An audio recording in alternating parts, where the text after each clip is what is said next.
जिसकी तैयारी हम एक साथ शुरू करेंगे। और तैयारी करने के लिए आपके पास क्या संसाधन होने चाहिए जो आपके स्तर पर आपको तैयार करना है, कैसे हम आपको पढ़ाएंगे, उस पर थोड़ी सी बातचीत हम अभी कर ले रहे हैं। क्योंकि हमारी तैयारी जो है हमेशा प्री प्लस मेंस दोनों को ध्यान में रखकर होगी। शटर बंद कर देना ना।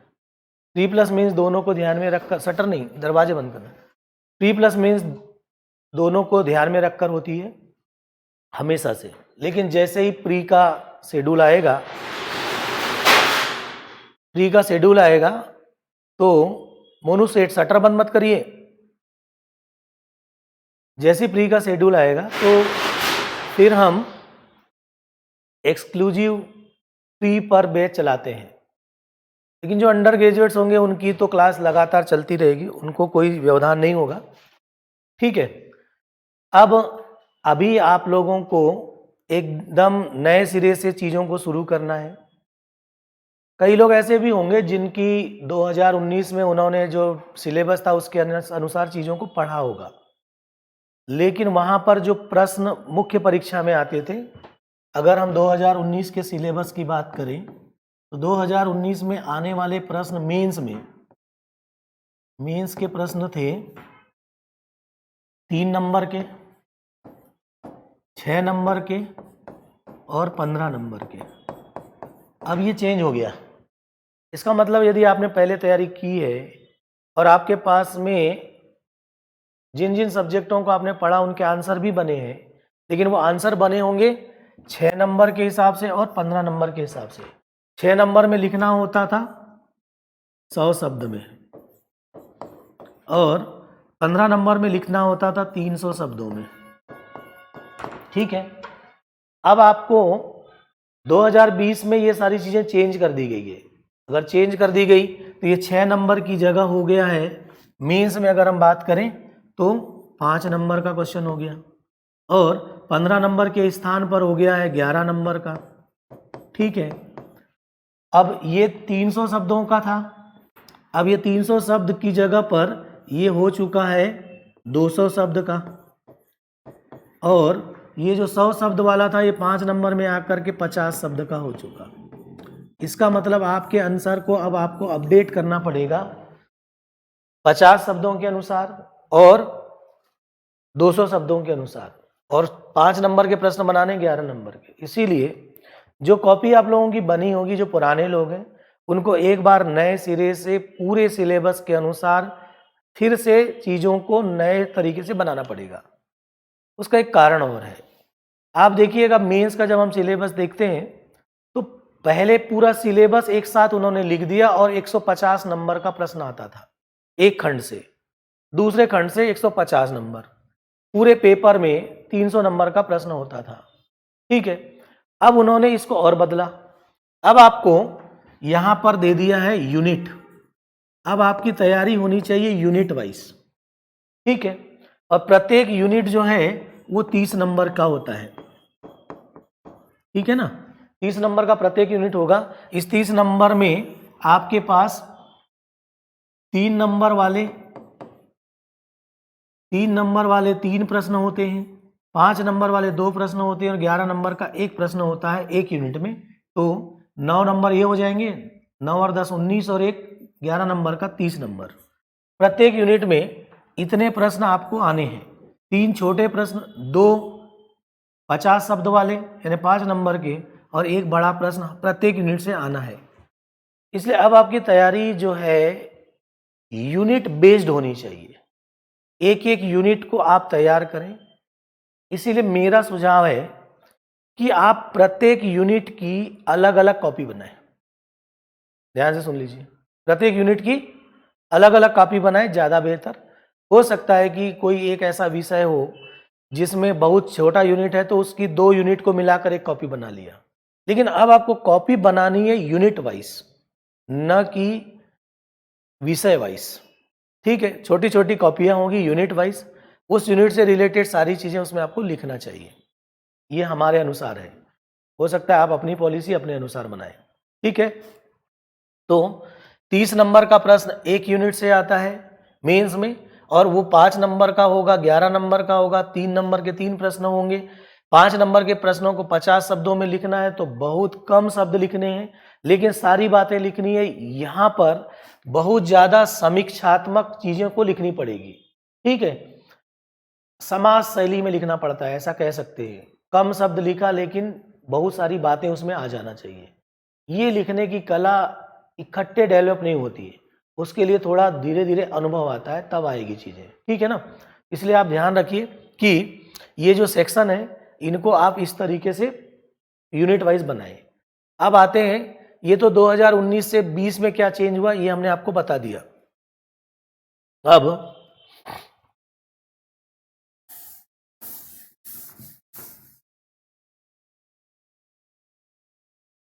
तो जो लोग पुराने लोग हैं उनको अपनी कॉपी में बहुत सारा फेरबदल करना पड़ेगा, यानी कुल मिलाकर नए सिरे से अब आप अपनी कॉपी बना लें, ठीक है। अब आते हैं कि हमारी स्ट्रेटजी कैसी रहेगी कि प्री प्लस मेंस की है। पिछले वर्षों में हमने ये किया कि अगर हम एक विषय लेते हैं ज्योग्राफी, ठीक है, तो हम ये करते थे कि ज्योग्राफी की पीटी और मेंस दोनों की एक ही कॉपी बनवा देते थे, ठीक है। हमने एक सब्जेक्ट अगला लिया हिस्ट्री, और दोनों सब्जेक्टों को हम पैरेलल लेकर चलते हैं, ठीक है ना। तो दोनों सब्जेक्ट में हम ये करते थे कि पीटी प्लस मेंस पढ़ा रहे हैं, साथ में ही दोनों की एक साथ कॉपी बना देते थे। यदि हम ये कहें कि हिस्ट्री में अगर हम एंशिएंट हिस्ट्री पढ़ रहे हैं तो हम ये करते थे कि एंशिएंट हिस्ट्री का एक पेज पीटी का बना दिया, फिर उसके बाद 4 पेज मेंस का लिखा, फिर 4 पेज के बाद कोई नया टॉपिक आया तो फिर उसमें पीटी का आ गया, फिर 5 पेज मेंस का आ गया। एक ही कॉपी में पीटी और मेंस चल रहा था। इससे होता यह है कि जब आप पीटी देते हो तो आपको 5 पेज पलटने के बाद फिर पीटी का मटेरियल मिलता है, फिर 5 पेज पलटने के बाद पीटी का मटेरियल मिलता है। इससे ये हो रहा है कि चीज़ें आपकी बिल्कुल ठीक ढंग से नहीं बनी है। इसीलिए इस बार आप लोग ये काम करिएगा कि पीटी के लिए बिल्कुल अलग से कॉपी बनाएं, मेंस की कॉपी बिल्कुल अलग बनाएं, ताकि जब आप मेंस पढ़ें तो केवल मेंस ही पढ़ते रहें, और जब पीटी पढ़ें, जब मेंस आएगा आपका, जब बाद में जब आप पीटी क्वालिफाई करते हैं तब मेंस पढ़ते समय आपके पास पीटी का मटेरियल बीच में नहीं होना चाहिए, ठीक है ना। इसका मतलब अब अगर हम हिस्ट्री पढ़ रहे हैं तो हिस्ट्री के लिए पीटी की एक कॉपी चाहिए आपको, और मेंस के लिए एक कॉपी चाहिए, यानी आपको 2 कॉपी लेकर आना पड़ेगा, ठीक है। अब यही बात अगर ज्योग्राफी में देखें तो ज्योग्राफी में भी ऐसा ही होगा, एक पीटी की कॉपी होगी, एक मेंस की कॉपी होगी, ठीक है। तो आपको हमेशा 2-2-4 कॉपी लेकर चलना पड़ेगा रोज। इसका मतलब साफ हो गया कि आपकी तैयारी में अब थोड़ा सा स्कूली जीवन जैसे लगेगा, क्योंकि स्कूल में ऐसा ही होता था, 4-6 कॉपियां लेकर हम चल रहे थे, ठीक है। तो पीटी की अलग कॉपी, मेंस की अलग कॉपी, विषयवार बनाना चाहते हो विषयवार बना लीजिए। हिस्ट्री में अगर हम एंशिएंट हिस्ट्री पढ़ते हैं, फिर मेडुअल हिस्ट्री पढ़ेंगे, फिर मॉडर्न हिस्ट्री पढ़ेंगे, ऐसे आगे बढ़ता जाएगा। हर यूनिट मेंस में 30 नंबर का है, यूनिट वाइज स्ट्रेटजी बनाना है। आपकी यूनिट की तैयारी हो गई तो आप आगे बढ़ेंगे। शायद मैं तो भूल गया हूँ, आप लोगों को याद होगा कि शायद आप लोग अभी नए नए हैं, ग्रेजुएशन जब हम करते हैं first year, second year, third year, तो शायद वहाँ यूनिट वाइज चलता है, ऐसे ही कुछ है ना, 5 यूनिट आता है और यूनिट वाइज हम तैयारी करते हैं, वहाँ से यूनिट वाइज क्वेश्चन आते हैं, सही है ना। ऐसा ही यहाँ हो गया, अब पहले नहीं था ऐसे, अब ये हो चुका है। तो अब आप भी अपनी तैयारी को कैसे बनाएंगे, यूनिट वाइज बनाएंगे। पहले ये हो रहा था कि एक एंशिएंट हिस्ट्री से कोई क्वेश्चन नहीं आया तो मेडुअल हिस्ट्री से 2 क्वेश्चन आए, फिर मॉडर्न हिस्ट्री के सारे क्वेश्चन आ गए। अब ऐसा नहीं है, अब सबको उन्होंने बराबर वेटेज दिया है, तो आप भी उस पर बराबर वेटेज देंगे, ठीक है। चलते हैं, तो अपनी अपनी कॉपियां बना लें। अब बात आती है अगली कि आपके पास प्रमाणिक बुक भी चाहिए, जो एक ही बुक को आप 10 बार पढ़ें, ठीक है ना, क्योंकि बिना बुक के काम नहीं चलेगा। तो ज्योग्राफी के लिए जितना सिलेबस है, इसके लिए एकमात्र बुक हम बता दे रहे हैं, इसको सबको खरीदना है। उस बुक में कुछ ऐसी चीजें भी होगी जो आपके काम की नहीं है, तो उसको मत पढ़िए। बाकी उसमें सारा पूरा ज्योग्राफी का सारांश है। सारा ज्योग्राफी आपको उसके अंदर मिल जाएगा, पीटी के दृष्टिकोण से, कुछ मेंस के दृष्टिकोण से। क्योंकि मेंस में बहुत सारे चित्र बनाने होते हैं ज्योग्राफी में, तो वहाँ पर वो मदद नहीं करेगा कि उसमें बहुत सारे चित्र नहीं होंगे। जो चित्र बनाने होंगे वो हम तो आपको बनवाएंगे ही। मेंस के का लिखवाने का तरीका, कैसे मेंस के आंसर लिखने, वो सब हम आपको सिखा देंगे। लेकिन एक बुक आपको पढ़ना ही है जो हमेशा आपके पास होना चाहिए, एक विषय की। ज्योग्राफी के लिए ये बुक है आपके पास, इसको आप लोग खरीद लीजिएगा। यहाँ लिखा है वैकल्पिक भूगोल, है ना, ये लिखी हुई बुक मिलेगी। वैकल्पिक भूगोल के नाम से आती है, क्रॉनिकल की है, ठीक है। ये बुक सबको खरीदना है। ये ज्योग्राफी के लिए एकमात्र बुक है जिसको आप पढ़ेंगे। इसमें बहुत सारी चीज़ें ऐसी है जो नहीं पढ़ना है, जो काम की चीज़ें आपको पता चल जाएगा, वो एरिया पढ़िएगा, ठीक है। तो ज्योग्राफी के लिए एक बुक सब अपने पास रखें, क्रॉनिकल वैकल्पिक भूगोल है, और इसको आप इसको खरीद लीजिए, बाजार में मिल जाएगी शायद, जबलपुर में मिलना तो चाहिए जहाँ तक मेरा मानना है। ताऊ न्यूज़ एजेंसी या विनय, आकाश, बहुत सारे लोग हैं, इनके यहाँ पर मिल जाएगी कहीं ना कहीं, आप देख लीजिए, ठीक है। इस बुक में सारी चीज़ें हैं, इसका आप इसको पढ़िए घर पर। अब आपको बुक भी पढ़नी पड़ेगी, ठीक है ना। तो बुक में ज्योग्राफी के लिए एक बुक हमने बता दी है। अब आते हैं अगला नंबर, हिस्ट्री का पार्ट। हिस्ट्री में एंशिएंट और मेडिवल और मॉडर्न हिस्ट्री है। पीटी के लिए हम आपको हिस्ट्री के लिए दे देंगे हमारी बुकलेट मिल जाएगी, पीटी की बुकलेट मिलेगी, उस बुकलेट से आप काम चला लेंगे, ठीक है ना। मेंस के लिए एंशिएंट और मेडिवल हिस्ट्री की बुक मत खरीदिएगा, एंशिएंट और मेडिवल की बोल रहे हैं हम, ठीक है। पीटी के लिए तो हम सारी जगह का बुकलेट दे देंगे आपको। ये बुकलेट आपको मिल जाएगी, एंशिएंट की भी, पीटी की बात कर रहा हूँ, है ना, एंशिएंट की भी मिल जाएगी, मेडिवल की भी मिल जाएगी, और मॉडर्न हिस्ट्री की भी मिल जाएगी। ये बुकलेट आपको यहीं से मिलेगी, उसी को पढ़िए। कुछ नई चीज़ें उसमें इंक्लूड कराना होगा, हम करा देंगे। पीटी के लिए उससे ज़्यादा मत खरीदिएगा। अब आती है बात मेंस की। मेंस के लिए आपको एंशिएंट और मेडिवल हिस्ट्री की मेंस की बुक मत खरीदिए, एंशिएंट और मेडिवल। उसका एक कारण है, यहाँ पर सिलेबस थोड़ा सा लिमिटेड होता है। एंशिएंट और मेडिवल में बहुत ज़्यादा चीज़ें विस्तार में पढ़ने की आवश्यकता नहीं होती, क्योंकि घटनाक्रम बहुत ज़्यादा नहीं घटे हैं। कई वर्षों तक एक ही प्रकार की चीज़ें चलती रही है। कोई एक शासक, यदि चंद्रगुप्त विक्रमादित्य शासन कर रहे होंगे तो लंबे समय तक करेंगे, चंद्रगुप्त मौर्य कर रहे हैं तो लंबे समय तक करेंगे, ठीक है। तो बहुत ज़्यादा बदलाव नहीं हुआ एंशिएंट हिस्ट्री में, मेडिवल हिस्ट्री में भी।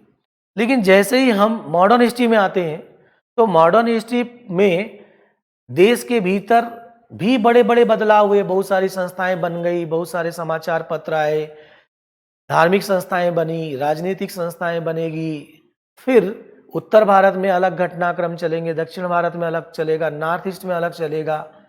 इन सब के साथ वैश्विक घटनाएं भी घटती है, और उनका इम्पैक्ट भी इंडिया की राजनीति पर पड़ेगा, इंडिया के प्रशासन पर पड़ेगा। इसीलिए मॉडर्न हिस्ट्री को जरूर पढ़ना चाहिए। मॉडर्न हिस्ट्री के प्रश्न के लिए आपको एक बुक पढ़ लेना चाहिए। 2 बुक हम बता दे रहे हैं मॉडर्न हिस्ट्री के लिए, ठीक है ना। मॉडर्न हिस्ट्री के लिए एक बुक पढ़ लीजिएगा, स्पेक्ट्रम की आती है। स्पेक्ट्रम की एक बुक जो होगी, वो एक छोटा सा ऐसा गुटका टाइप आता है, ठीक है, वो स्पेक्ट्रम की होगी। उसको आप खरीद लीजिए, अभी से खरीद लीजिए। थोड़ा सा एनालिटिकल पढ़ना चाहते हैं, जब हमारी सोच ज़्यादा डेवलप हो जाए, तो आप विपिन चंद्रा को पढ़ें, विपिन चंद्रा को पढ़ लीजिए। मॉडर्न हिस्ट्री की बात चल रही है ना, ये बात मॉडर्न हिस्ट्री के लिए। बहुत ज़्यादा भी चीज़ें आपके पास नहीं हो, लिमिटेड चीज़ें रहे, लेकिन उसी को बार बार पढ़ने की आदत डालिएगा, ठीक है। चलिए, तो ये बातें आपके पास हो गई है। पीटी और मेंस दोनों साथ में लेकर चलेंगे हम, चाहे वो ज्योग्राफी का होगा या हिस्ट्री का होगा, और ये 2 विषय के साथ ही हम आगे बढ़ेंगे, ठीक। साथ में इस बात को ध्यान रखेंगे कि हमने जो आपको शेड्यूल दिया हुआ है है ना, आपको शेड्यूल दिया है इसका टेस्ट का, तो यहाँ जो चीज़ें पढ़ेंगे पीटी प्लस मेंस पढ़ेंगे, लेकिन टेस्ट देना किसका है, पीटी का टेस्ट देना है। 3 जनवरी को आपका टेस्ट है।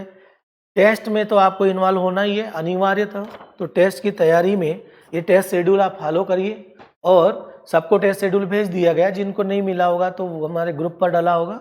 अभी ग्रुप थोड़ा सा इधर उधर है, उसको हम अरेंज कर देंगे आजकल में, ताकि सब लोग अपने अपने ग्रुप में शामिल हो जाएंगे। ठीक है, तो इस टेस्ट शेड्यूल को भी ध्यान में रखकर हमारी पढ़ाई चलेगी। अब चूंकि इस टेस्ट शेड्यूल में हमने पहले रखा है वर्ल्ड ज्योग्राफी, एंशिएंट हिस्ट्री और करेंट अफेयर्स। करेंट अफेयर्स आपको अपने स्तर पर तैयार करना है। ठीक है, जो लोग ऑफलाइन होंगे उनको अपने स्तर पर हमने दिखा दिया कि क्या करना है, उनको पता है। जो ऑनलाइन होंगे तो ऑनलाइन वालों को भी करेंट अफेयर्स अपने स्तर पर तैयार करना पड़ेगा। भविष्य में जब करेंट अफेयर्स की बीच बीच में क्लासेस होगी तो वहाँ आपको बताया जाएगा। यद्यपि हमारे यूट्यूब चैनल पर करेंट अफेयर्स की क्लासेस हैं, पहले जो क्लासेस हुई है करेंट अफेयर्स से रिलेटेड, वहाँ जाकर के यूट्यूब चैनल पर देखिए, दिव्या IAS के यूट्यूब चैनल पर आपको करंट की क्लासेस मिल जाएगी। वहाँ श्याम शर्मा और दिनेश शर्मा आपको करंट की क्लासेस कराते हुए दिखाई पड़ेंगे। ठीक है, तो वहाँ से भी आप करंट की क्लास कर सकते हो। तो ये टेस्ट शेड्यूल को हम फॉलो करेंगे। अब आते हैं सिलेबस के अनुसार हमको चलना है, हमने पहले ही कहा। अब आप देखिएगा सिलेबस के अनुसार पहले ज्योग्राफी में वर्ल्ड ज्योग्राफी सिलेबस निकालिए, जिनके पास होगा, जिनके पास नहीं है तो अभी कोई बात नहीं। पेज नंबर आपका 3, पेज नंबर नीचे लिखा होगा, हमेशा ध्यान रखें हम पेज नंबर से ही बातचीत। 3 नंबर मिला, 3 नंबर के पेज में सबसे नीचे में छोटे छोटे अक्षरों में 3 नंबर लिखा होगा। 3 नंबर के पेज में देखिएगा, हमको ज्योग्राफी का पहले हिस्सा देखना है। और ये जो पाठ्यक्रम देख रहे हो ये पीटी का है, प्रारंभिक परीक्षा का है ना, प्रारंभिक परीक्षा का है। सबसे नीचे में देखेंगे 4 नंबर की कंडी का जो है 1 2 3 4 ऐसे है ना, ये 4 नंबर देखिए, यहाँ लिखा है भारत एवं विश्व का भूगोल, लिखा है ना, भारत एवं विश्व का भूगोल है। और उसके जस्ट ऊपर है मध्य प्रदेश का भूगोल। ठीक है, इसका मतलब भूगोल का बहुत बड़ा एरिया है, विश्व भूगोल भी इसमें शामिल है, भारत भूगोल भी शामिल है। ठीक है, और मध्य प्रदेश का भूगोल भी शामिल है। तो जब भी हम पढ़ें तो तीनों को एक साथ लिंक करके पढ़ते आना चाहिए। यदि हम विश्व भूगोल पढ़ रहे हैं तो विश्व भूगोल से हमने भारत भूगोल को जोड़ लिया, और भारत भूगोल से हमने मध्य प्रदेश के भूगोल को जोड़ दिया। ठीक है, तो वर्ल्ड ज्योग्राफी, इंडियन ज्योग्राफी और मध्य प्रदेश का जो ज्योग्राफी है वो तीनों एक साथ पढ़ते आना चाहिए। ऐसा ही हम पढ़ाएंगे आपको। तो शुरुआत करेंगे पहले वर्ल्ड ज्योग्राफी से। ठीक है, तो 4 नंबर की कंडिका में विश्व का भूगोल लिखा है। ये पीटी का सिलेबस बता रहा हूं मैं आपको। ठीक है, इस पीटी के भूगोल क्षेत्र में देखिए सबसे नीचे लिखा होगा विश्व के महाद्वीप, देश, महासागर, नदियां, पर्वत, ऐसा लिखा है ना। फिर लिखा है विश्व के प्राकृतिक संसाधन।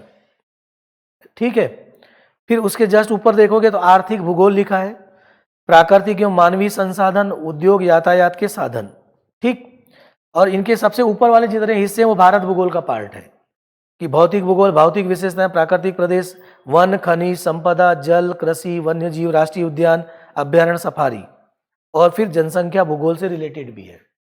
तो पहला काम जिसको हम पढ़ना शुरू करेंगे, विश्व के महाद्वीप, देश, महासागर, नदियां, पर्वत, इसको निशान लगाइए। ये वाला हिस्सा पहले पढ़ा जाएगा। ठीक, सिलेबस पर बहुत ज़्यादा मत गोदिएगा, इतना मत कर दीजिए कि बस वो खराब हो जाए। पेंसिल वेंसिल रख लीजिए, ज़्यादा फायदा। अब यही पार्ट हमको मेंस में देखना है। कहाँ पर? मेंस में। तो मेंस के लिए आपको मेंस के वाला पेज निकालना पड़ेगा, और उसके लिए आपको जाना है पेज नंबर 16। ठीक है, 16 नंबर के पेज में देखना है। ये फर्स्ट पेपर का पार्ट पढ़ रहे हैं अभी हम। कौन सा पेपर है?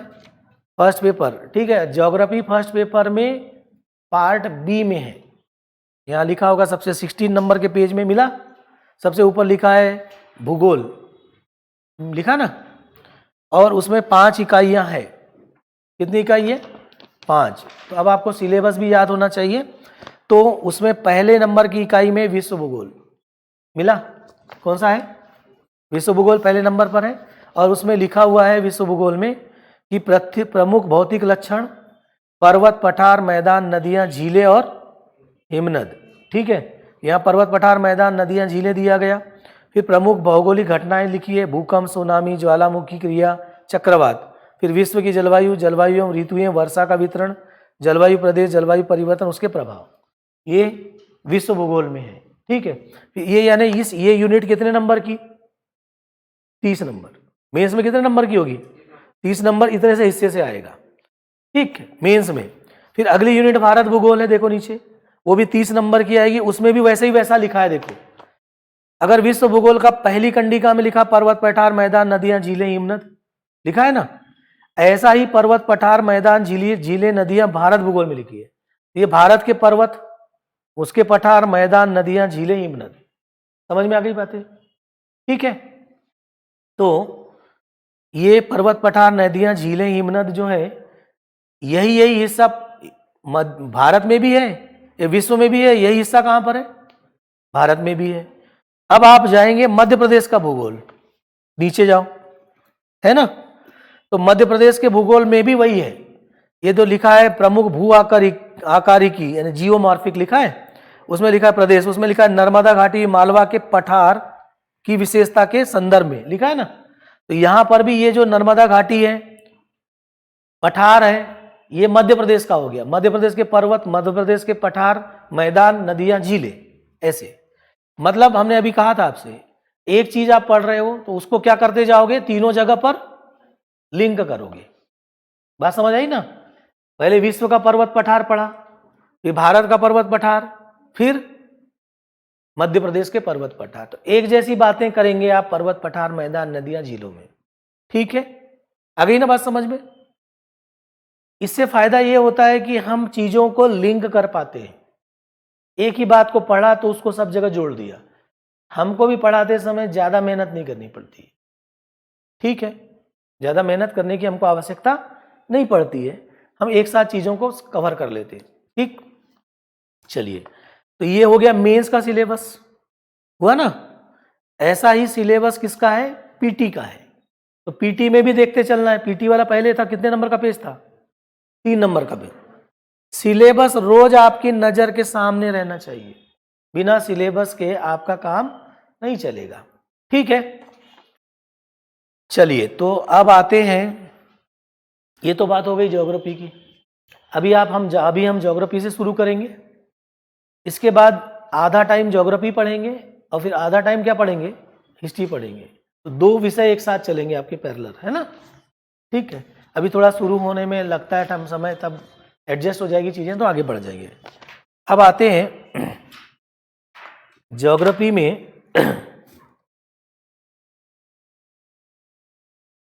ये मैप बगल में लगे हैं, दिख रहे हैं आपको? एक मैप दिख रहा होगा, ये वाला पॉलिटिकल मैप। उधर में बगल में लगा है, देखिए, वो फिजिकल मैप है। ठीक है, देख लिया ना आपने? यहां भी दिखा दे रहे हैं।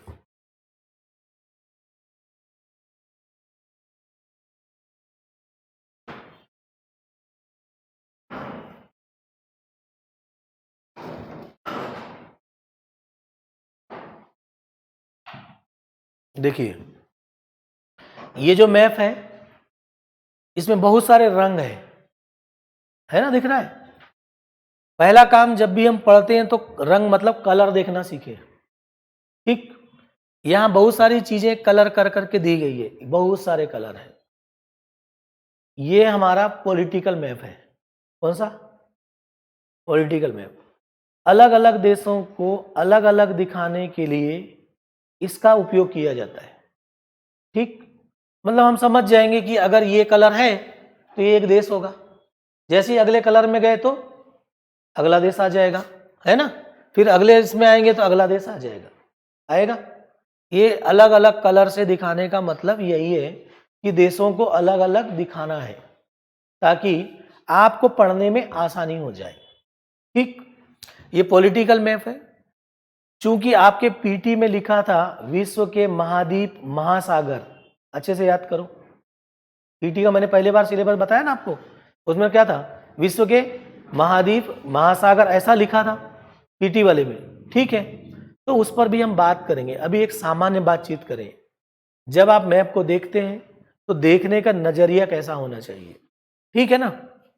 पहला काम हमारा यही। तो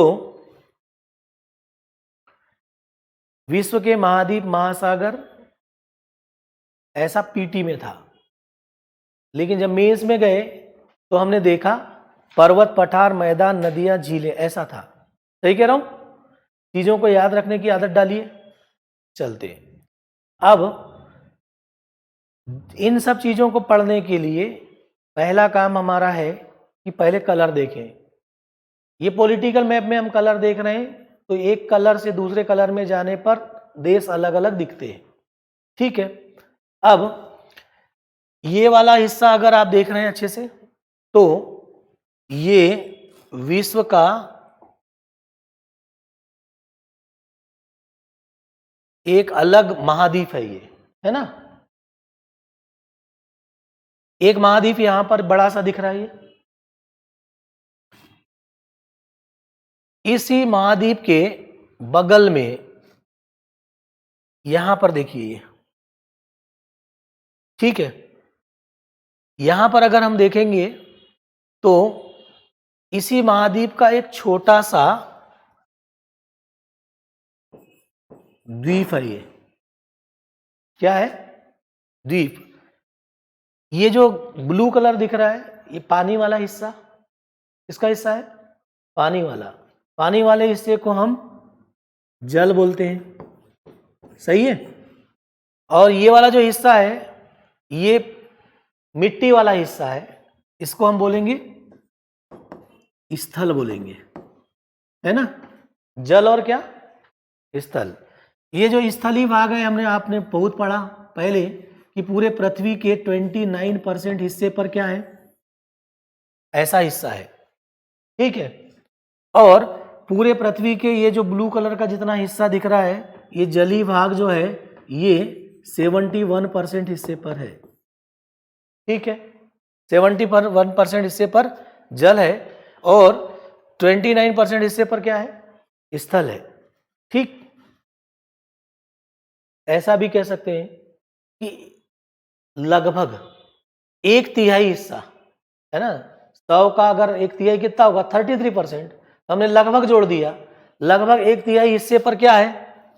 स्थल है और 2/3 हिस्से पर जल है। ठीक है ना। तिहाई बोले तो कितने हिस्से बनाओगे? 3। 3 में से एक हिस्से पर है तो क्या है?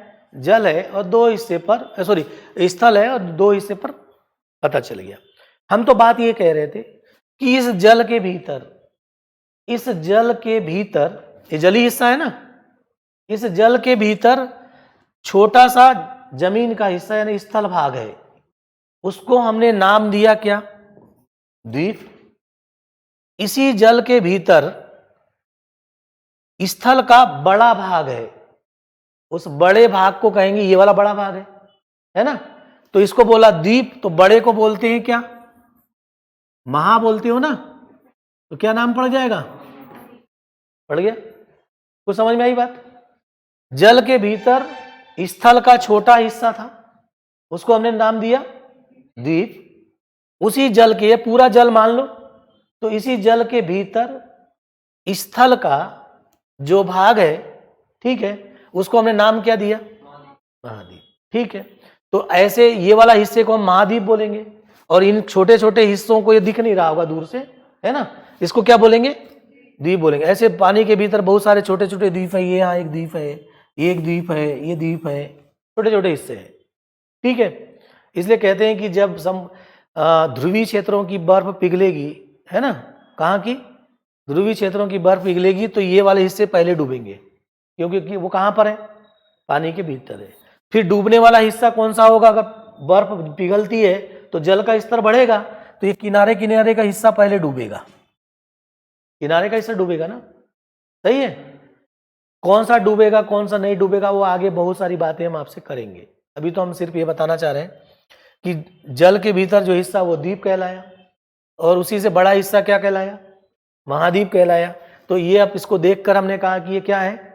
महाद्वीप है। तो पहला महाद्वीप ये हो गया। सही है। कौन सा महाद्वीप है? इसका नाम है, यहां बीचों बीच से विषुवत रेखा का नाम सुना होगा कभी, इस पर काफी चर्चा होगी हमारी, है ना।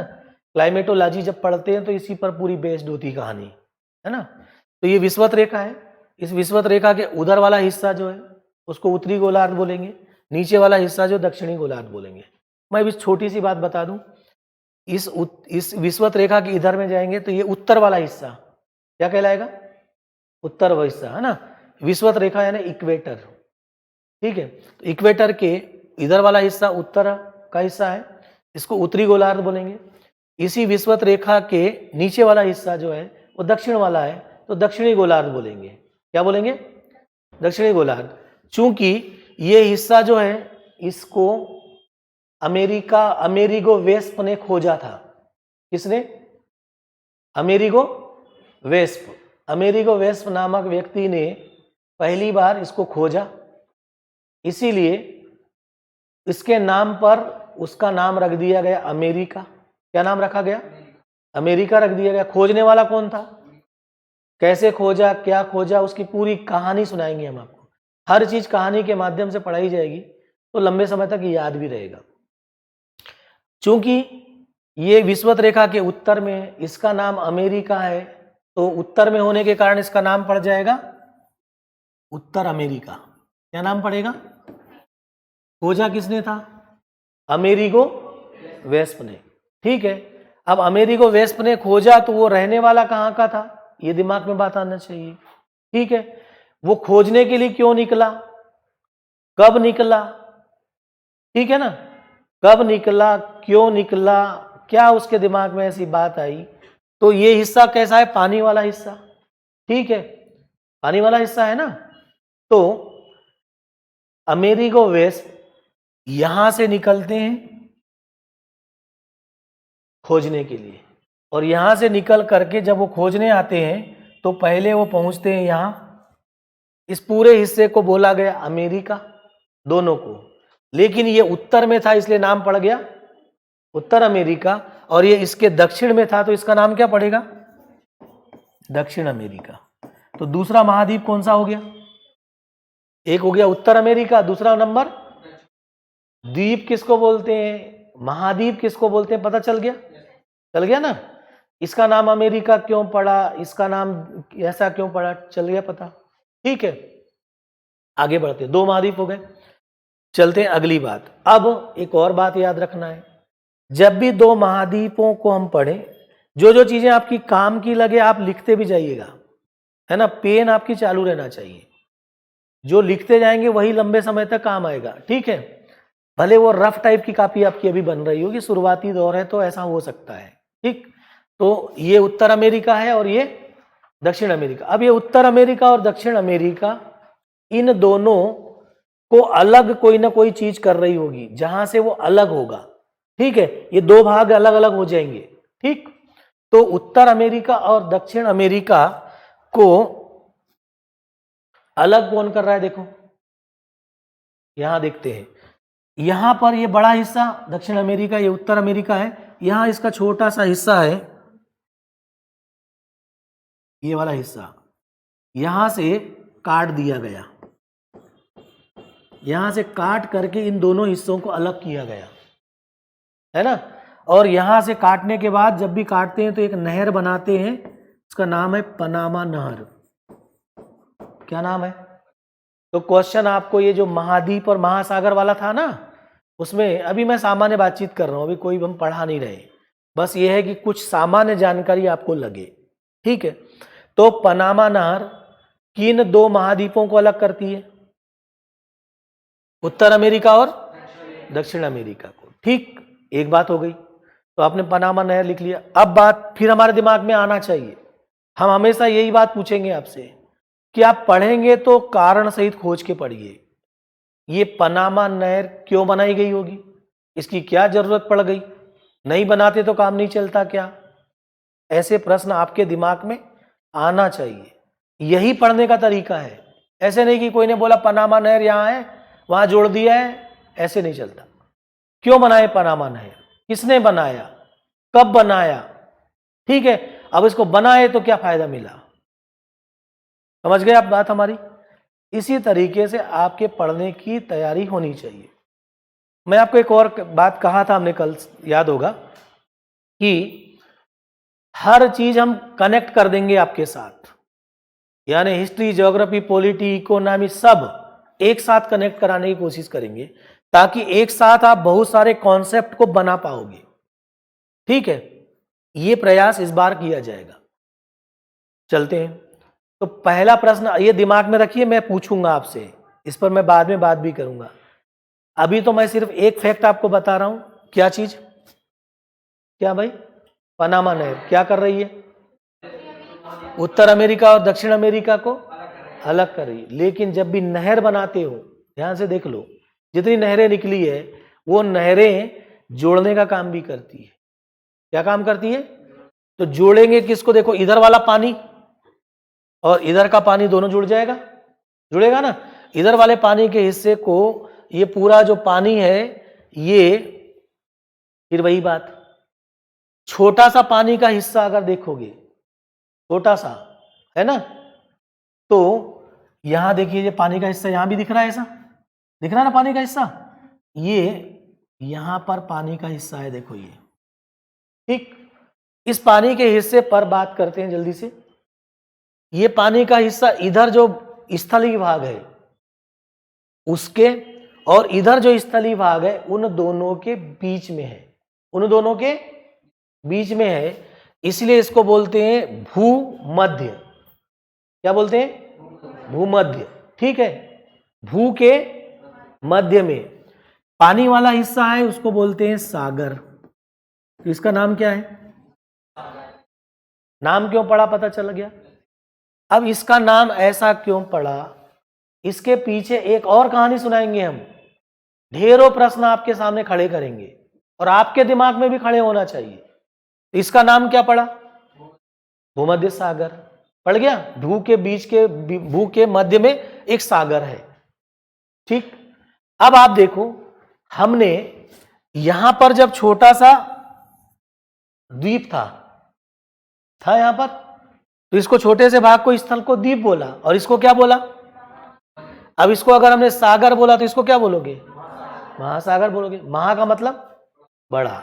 तो फिर हमारे दिमाग में बात आना चाहिए कि इस महासागर का ये पूरा का पूरा हिस्सा जो है, इसको का क्या नाम है ना। तो हमने एक महासागर ढूंढा, वो है कौन सा? अटलांटिक। कौन सा महासागर है? फिर वही कहानी, यदि इस महाद्वीप को हमने अमेरिका बोला, इसको भी अमेरिका बोला, लेकिन ये उत्तर में था तो उत्तर अमेरिका। तो यहां से बीचों बीच से ऐसी ये इक्वेटर गई। कौन सा गया? इक्वेटर गया। ठीक है ना। चलिए अब थोड़ा बढ़ा लेते हैं, चलिए बीच में आ जाए, है ना। तो ये बीचों बीच से ये आपका इक्वेटर था, सही है, वहां तक जाएगा।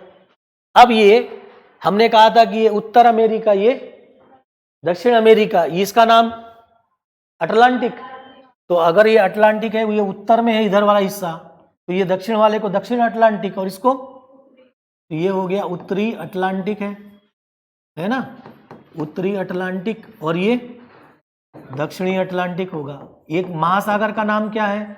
बड़ा महासागर, अटलांटिक महासागर। तो हमारे पास एक महासागर अभी तक मिला, वो है कौन सा? अटलांटिक महासागर। एक महाद्वीप मिला, कौन सा नाम है? उत्तर अमेरिका। दूसरा दक्षिण अमेरिका। दो महाद्वीप मिले। अब हमने कहा थोड़ी देर पहले कि ये भू के कहां पर है? मध्य में है, भूमध्य है ना। तो ये भूमध्य सागर है। कौन सा है भाई? भूमध्य सागर। इसकी कहानी अभी थोड़ी देर पहले बाद में सुना दूंगा मैं, भूमध्य सागर की। ठीक है, तो ये भूमध्य सागर। अब इस भूमध्य सागर के जस्ट ऊपर में ये भूमि का हिस्सा दिख रहा है, जमीन वाला हिस्सा दिख रहा है ना। तो ये जो जमीन वाला हिस्सा दिख रहा है, ये तीसरा महाद्वीप है, उसको बोलते हैं यूरोप। कौन सा है? इस भूमध्य सागर के जस्ट नीचे एक और महाद्वीप का हिस्सा दिख रहा है, ये है अफ्रीका। कितने महाद्वीप हो गए? 4। फिर बात वहीं फंस गई।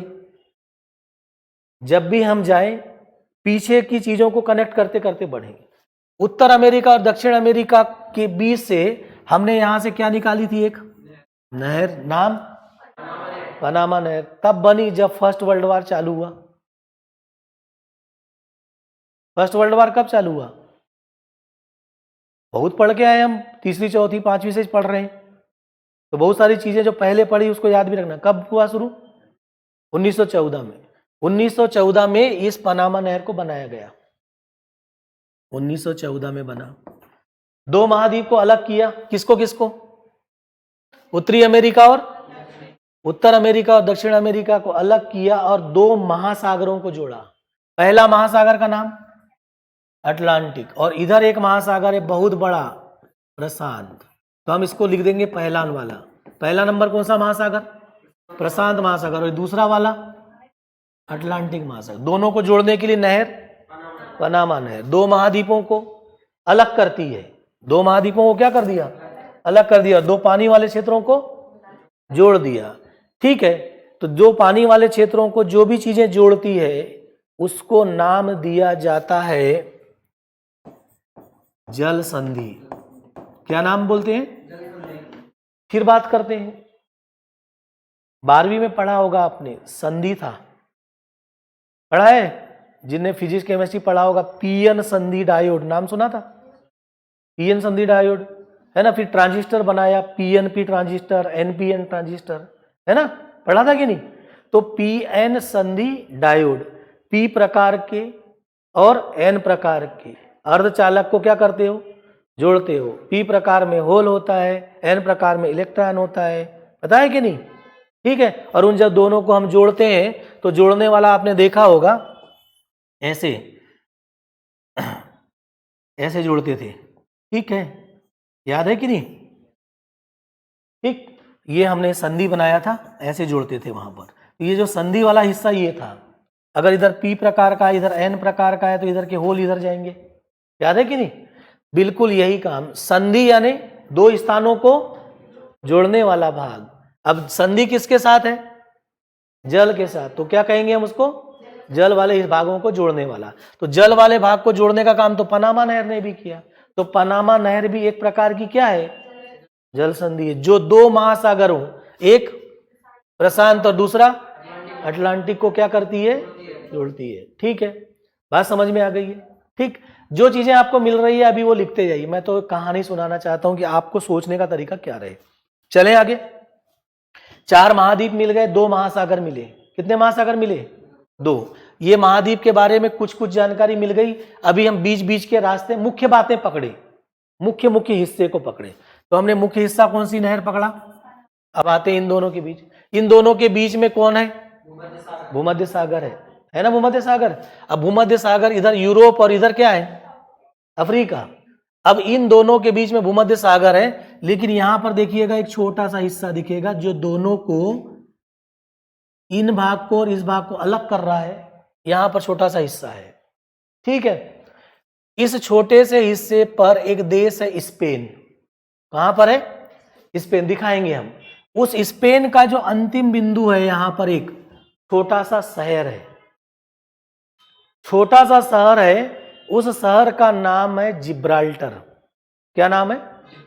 उस जिब्राल्टर शहर के नाम पर इस हिस्से को यहां से यहां तक जोड़ने वाला ये भूमध्य सागर। और ये कौन सा? ये भूमध्य सागर है ना। और ये कौन सा है?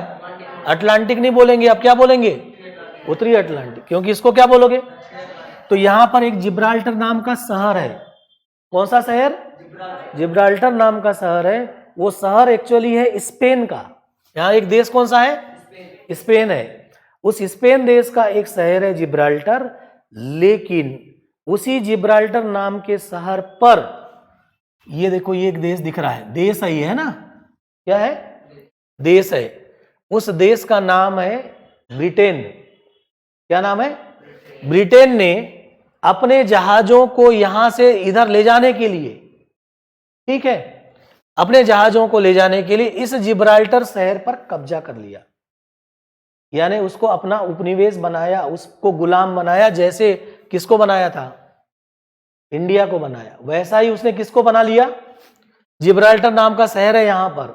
और उस जिब्राल्टर नाम का शहर एक्चुअली वो है बंदरगाह।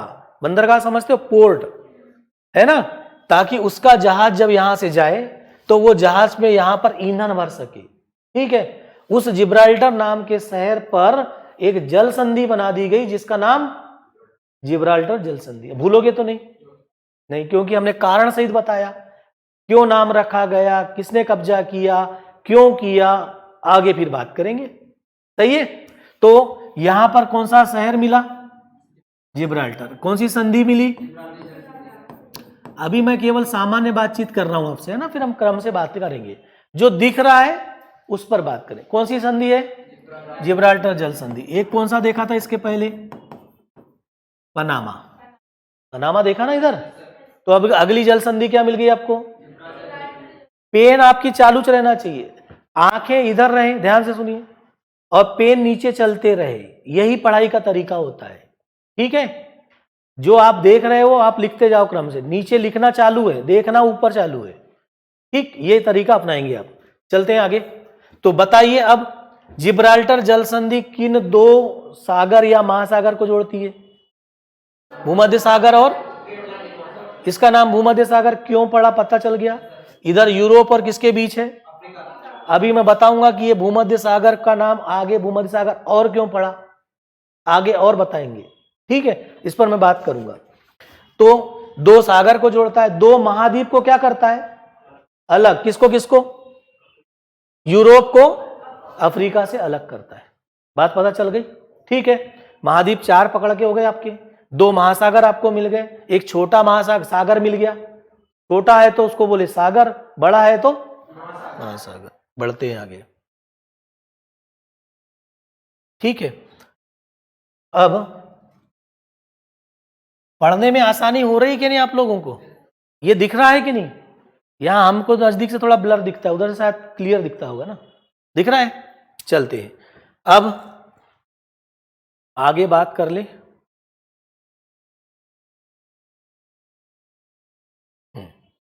अभी हमने आपको यहां पर दिखाया था जिब्राल्टर, याद है?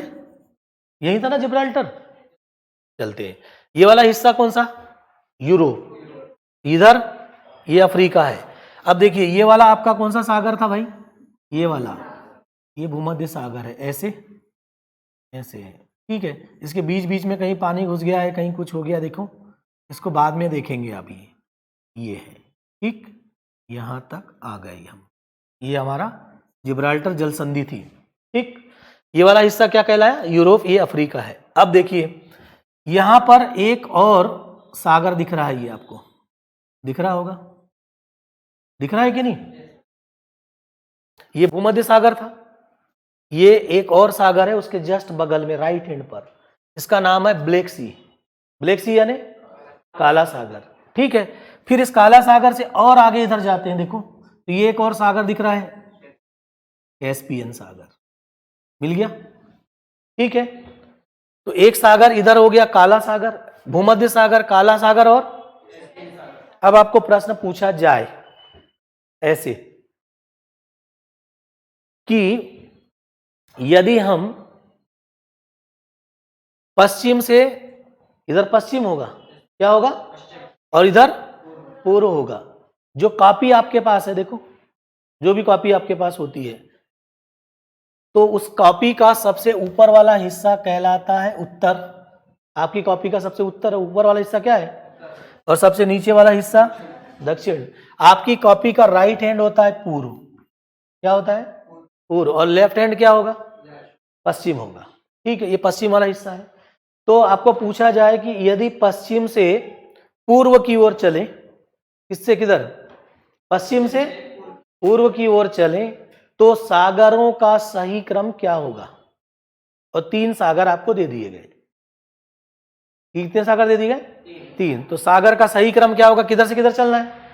पश्चिम से पूर्व की ओर। पहला कौन मिला? भूमध्य सागर, फिर काला सागर, फिर कैस्पियन सागर। मिल गया? मिला कि नहीं? चलते हैं अब आगे। देखिए ये एक पूरा का पूरा एक महाद्वीप है जिसका नाम क्या था?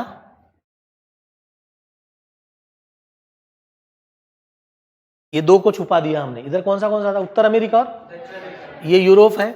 यहां पर हमारी जल संधि कौन सी है? पता चल गया। ये कौन है? नाम पता रहेगा, भूलेंगे नहीं। मेडिटेरियन सी बोलते, भूमध्य सागर। इसके आगे इधर काला सागर, काला सागर के बाद कैस्पियन सागर। ठीक, अब यहां से ऐसे उतरेंगे तो यहां पर एक आपको ऐसे मिलेगा पर्वत जिसका नाम है यूराल पर्वत। कौन सा पर्वत? ये यूराल पर्वत है। ये यूराल पर्वत उतर करके यहां पर पहुंचता है किसमें? कैस्पियन सागर में। कहां पर पहुंचेगा? कैस्पियन सागर में। इधर वाला हिस्सा ये भूमध्य सागर के ऊपर, ये कैस्पियन के इधर उत्तर में, ये कौन सा सागर? काला सागर। इसका नाम कौन सा महाद्वीप है? यूरोप है। कौन सा है? यूरोप। और इधर वाला हिस्सा जो है इसको बोलते हैं एशिया। अब आपके पास यूरोप और एशिया को अलग कौन करता है? कौन सा पर्वत? यूराल पर्वत। ठीक है, यूराल पर्वत से आप इधर आओगे तो कौन सा सागर? कैस्पियन। कैस्पियन सागर के इधर का हिस्सा एशिया। इधर का हिस्सा क्या है? एशिया। अब ये कैस्पियन सागर से फिर हम ऐसे चलेंगे, ये हिस्सा, फिर कहां पहुंच गए? काला सागर। काला सागर से कहां पहुंच गए? भूमध्य सागर। ये भूमध्य सागर तक पहुंच गए। देखो जल्दी से, यूराल पर्वत, इधर का हिस्सा एशिया, ये कौन सा है? कैस्पियन। कौन सा है भाई? कैस्पियन सागर के बाद फिर हम यहां पर पहुंचे, कौन सा? काला सागर। काला सागर से कहां पहुंच गए? भूमध्य सागर से अब आगे। अब देखो यहां भी एक सागर दिख रहा है, ये लाल सागर है। कौन सा है? लाल सागर। ठीक है, तो इधर का पूरा हिस्सा कहलाएगा एशिया। तो अब एशिया के इधर वाले हिस्से में कौन सा आया? यूराल पर्वत, कैस्पियन सागर, काला सागर, भूमध्य सागर और ये लाल सागर, और इसका इधर का हिस्सा आ गया। अब देखो ये काला सागर, लाल सागर है, और ये कौन सा है? इन दोनों को जोड़ने के लिए, यहां जमीन का हिस्सा है, इन दोनों को जोड़ने के लिए फिर एक नहर बनाना पड़ा। क्या बनाना पड़ा? नहर बनाना पड़ा, और इस नहर का नाम है स्वेज नहर। कौन सी नहर है? स्वेज नहर है। ठीक है, देख लिया यहां पर कौन सी नहर। तो फिर बात वही होगी, फिर से बताओ जल्दी से, स्वेज नहर किन दो सागरों को जोड़ रही है? भूमध्य सागर और लाल सागर को। दो महाद्वीपों को अलग कर रही है। ये कौन सा महाद्वीप है? अफ्रीका और इधर एशिया। अफ्रीका और एशिया को अलग करती। तो जब आप अपनी कॉपी में लिखें, जैसे आपने लिखा क्या? स्वेज नहर, ऐसे लिखते हैं, ऐसे लिखेंगे स्वेज नहर डैश। लिखने का तरीका ये रहता है। किसको किसको जोड़ा? भूमध्य सागर। भूमध्य सागर किसके साथ? प्लस लाल सागर। मेरे पास जगह कम है तो मैं 60 में लिखा। हमने लिखा कि भूमध्य सागर प्लस का मतलब क्या हुआ? जोड़ना। फिर डैश। किसको किसको अलग किया? एशिया को किससे? Minus Africa. अलग करने का मतलब क्या होता है? ऐसे लिखते हैं। एशिया और अफ्रीका को क्या कर दिया? अलग कर दिया। फिर डैश। अब ये स्वेज नहर फिर किसने बनाया होगा? क्यों बनाया होगा? कब बनाया गया? आदि प्रश्न आपके दिमाग में आना चाहिए। ठीक है, बना दिए नहीं। अब सोचो, ये अच्छे से याद करिए, ब्रिटेन है। कौन सा? अच्छे से दूर से शायद आप लोगों को ठीक ठाक दिख रहा होगा। तो आप ये देखिएगा, ब्रिटेन इस यूरोप महाद्वीप में, कौन सा महाद्वीप है? यूरोप महाद्वीप का एक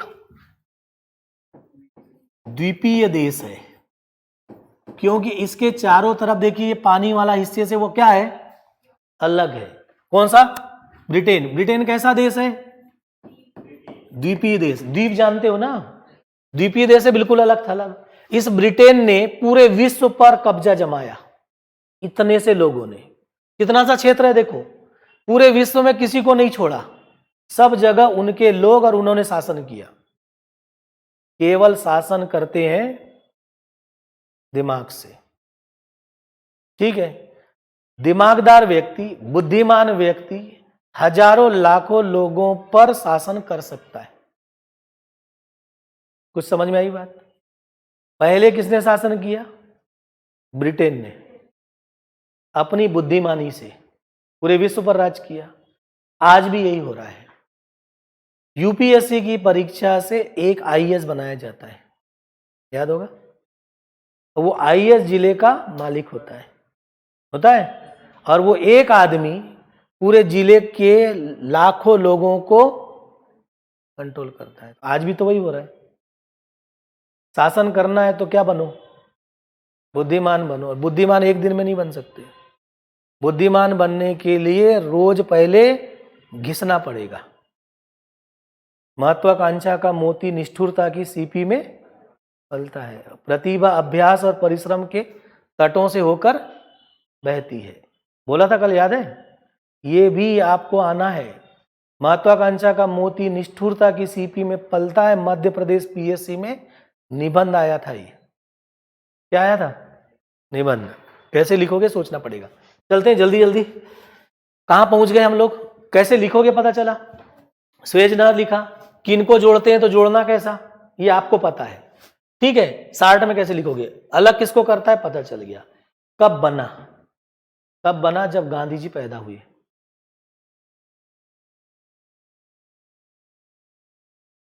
अब ये बात तो गांधी जी के बारे में तो सबको पता होना चाहिए, क्योंकि वो राष्ट्र के पिता है, पति नहीं है। एक राष्ट्रपति होता है ना, और एक राष्ट्र। तो गांधी जी पति है कि पिता है? पिता है। तो पिता के बारे में सबको पता होना चाहिए। कब पैदा हुए पिताजी? 2 अक्टूबर सबको याद है, ये पता होना चाहिए। कब बना ये? 16/9 को। ठीक। किसने बनाया होगा? ब्रिटेन ने। क्यों बनाया होगा, है ना? देखिए, उसको अपना जहाज लेके जाना था। किसको? ब्रिटेन को।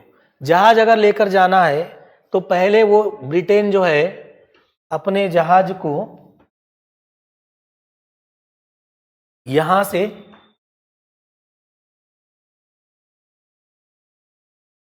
से लेकर जा रहा था, ऐसे घूम के। यानी पूरा कौन सा महाद्वीप? अफ्रीका महाद्वीप को लेकर के जाता था। यहां पर उसके पास रुकने के लिए एक बार अवसर मिलता था। यहां पर रुकेगा एक बार। एक आशा जगती थी उसकी। आशा को अंग्रेजी में बोलेंगे होप। होप यानी आशा ही होता है ना? अच्छी आशा जगती थी, गुड होप। क्या? Good hope.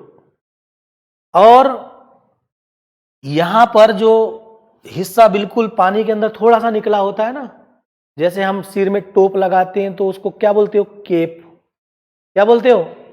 तो यहां पर एक शहर था, इन्होंने केप के समान वो सिर में निकला था, इसकी सिर में। एक किसके सिर में?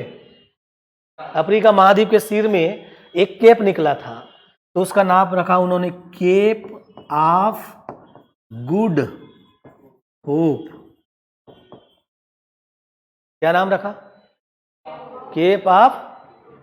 अब गुड होप क्यों?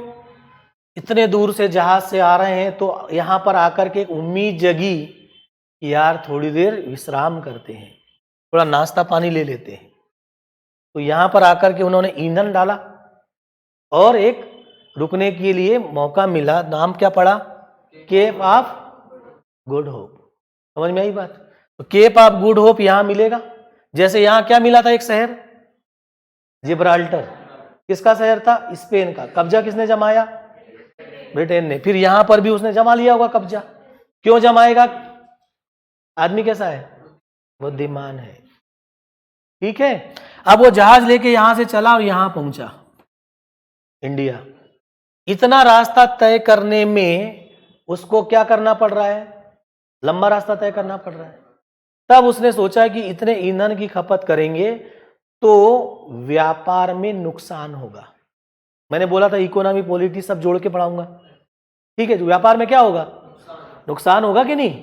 तो नुकसान को कम करने, परिवहन की लागत कम करना। किसकी लागत? यहां से यहां तक जहाज में जाएंगे तो परिवहन की लागत क्या हो जाएगी? बढ़ जाएगी। इसलिए उन्होंने सोचा कि परिवहन की लागत कम करना है, भारत से माल को लेके जाना है तो यहां से चला जाए। ठीक है। ये पानी वाला हिस्सा फिर दिख गया। ये महासागर एक और मिला। इंडिया को हिंद बोलते हैं। क्या बोलते हो भाई? और उसके नीचे सागर है तो हिंद सागर होगा। सागर होगा तो सागर बोलेंगे ना, हिंद सागर। लेकिन सागर नहीं है, महासागर है तो नाम क्या पड़ेगा?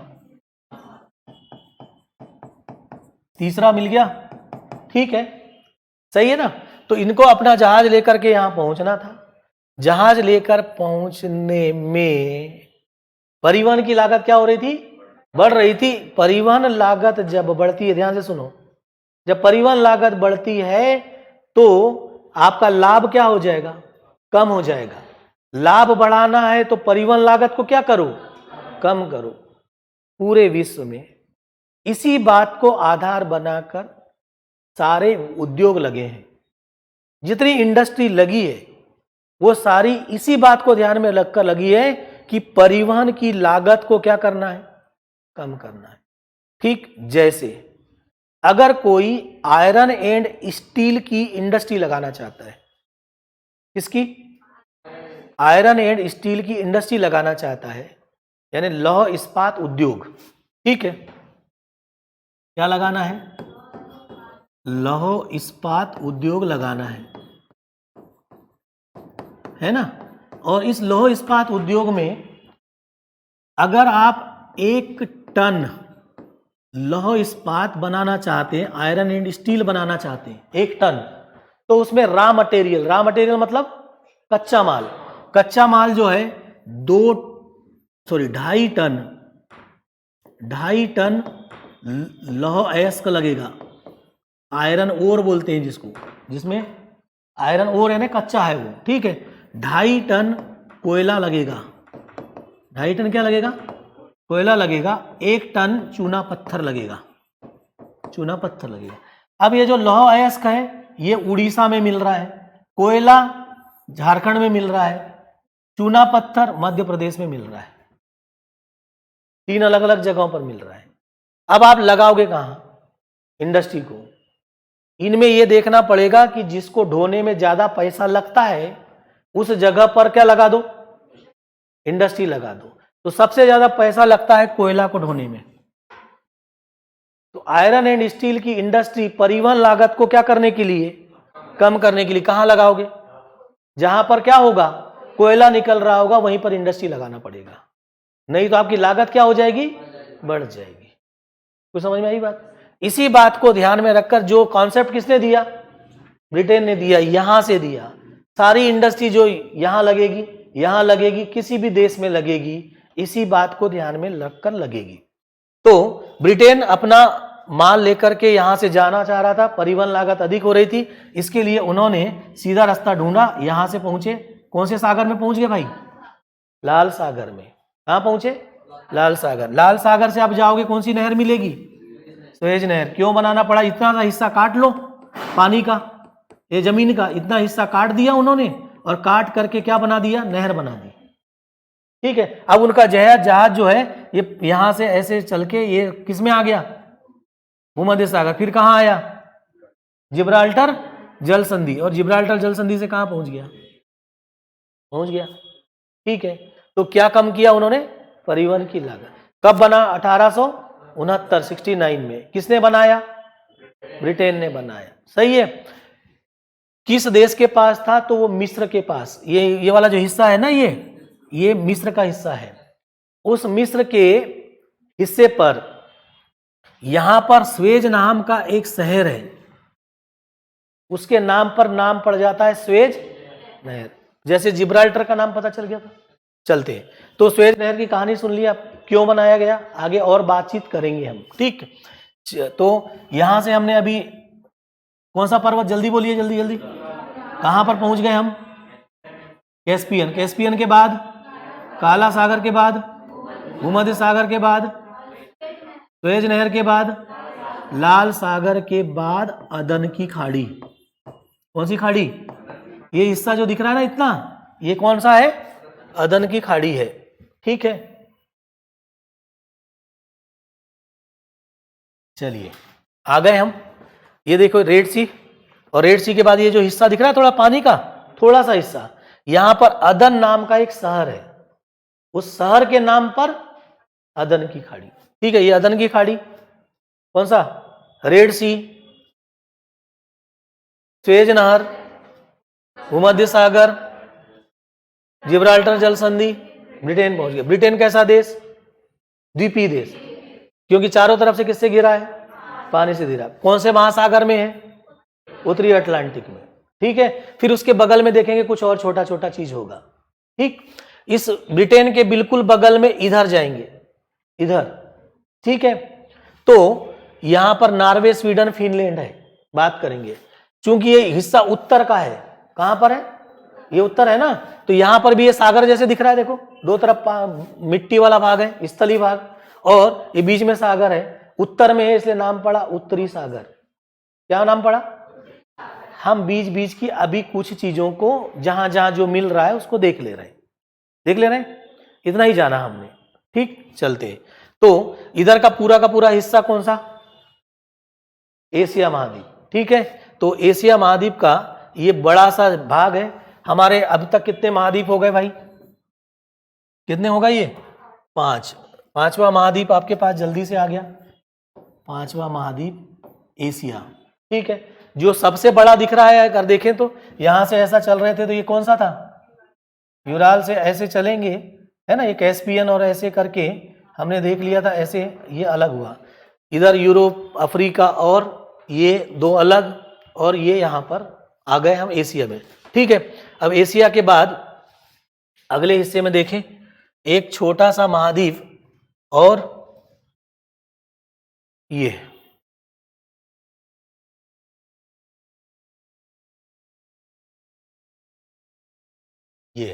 ऑस्ट्रेलिया महाद्वीप है, दिख रहा है? ये देश भी है, द्वीप और महाद्वीप भी है। ठीक है ना, तो छठवां नंबर आपका कौन सा? ऑस्ट्रेलिया। और ये देखिएगा, ये सफेद सफेद कलर दिख रहा है, ये अंटार्कटिका है। कौन सा है? महाद्वीप के बाद महासागर कितने देख लिए थे? 3। ये प्रशांत सबसे बड़ा, अटलांटिक, और ये हिंद महासागर। इसके बाद एक सागर की बात हो गई, 3 सागर। महाद्वीप कितने हुए? 1 2 3 4 5 6 7, 7 महाद्वीप हो गए। सागर की बात करें, 1 2 3, 3 हुआ ना। अब इधर भी तो सागर दिख रहा है, इधर दिख रहा है ना सागर। ये वाला जो हिस्सा है यही इधर आया हुआ है। ठीक है, बात सुन लिया आपने? अब चलते हैं। अब हमने कहा कि यही वाला हिस्सा अगर इधर आया है, आया ना, तो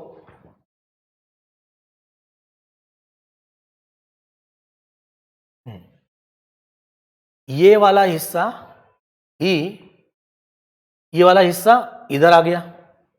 ये वाला भी प्रशांत महासागर है, तो ये वाला हिस्सा भी क्या होगा?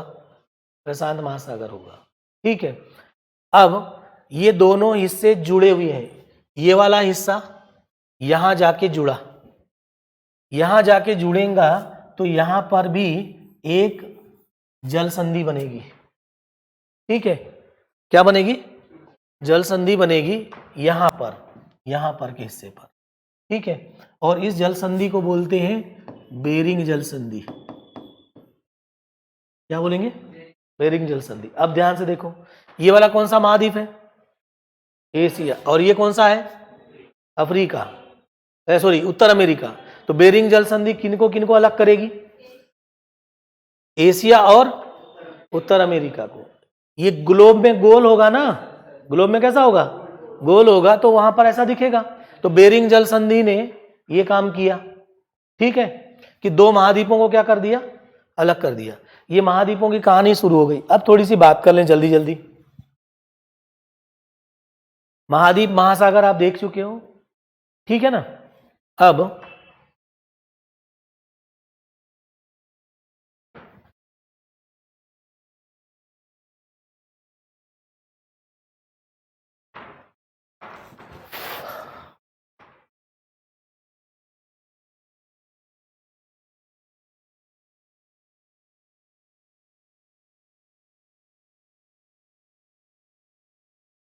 देखिए, ग्लोब आ गया आपका। ठीक है, अब इस ग्लोब में अभी तक हम जिन चीजों को देखते रहे, देख रहे थे, अब उसको ग्लोब पर देखिए।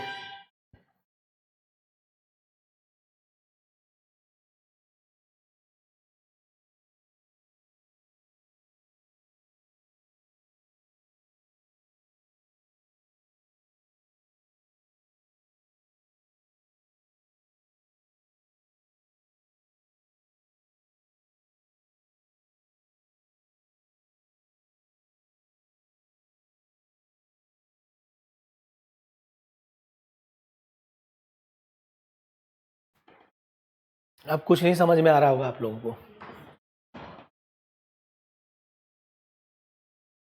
चलिए अब समझ आ जाएगा। ठीक है, क्या है कि हमारी आदत नहीं रही किस पर पढ़ने की, ग्लोब पर पढ़ने की। इसको तो पहचान लिया होगा, है ना? क्या है? इंडिया है। ये कौन सी खाड़ी है? अदन की खाड़ी, सही कह रहा हूं। ये लाल सागर। यहां कौन सी नहर बनी है? सुएज नहर बनी है। अब देखो, ये अदन की खाड़ी, ये लाल सागर और ये सुएज नहर, इसके इधर का हिस्सा एशिया। ये क्या होगा? कैस्पियन होगा। सही कह रहे हैं, कैस्पियन है।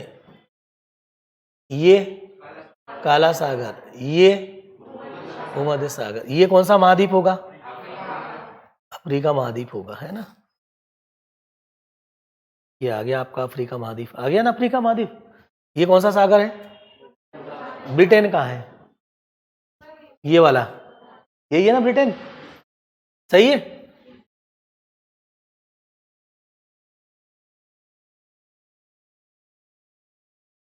ये ब्रिटेन है, ठीक है ना? ये कौन सी जल संधि है? जिब्राल्टर, यही है। चलिए, ये पूरा का पूरा कौन सा? यूरोप। अब आते हैं,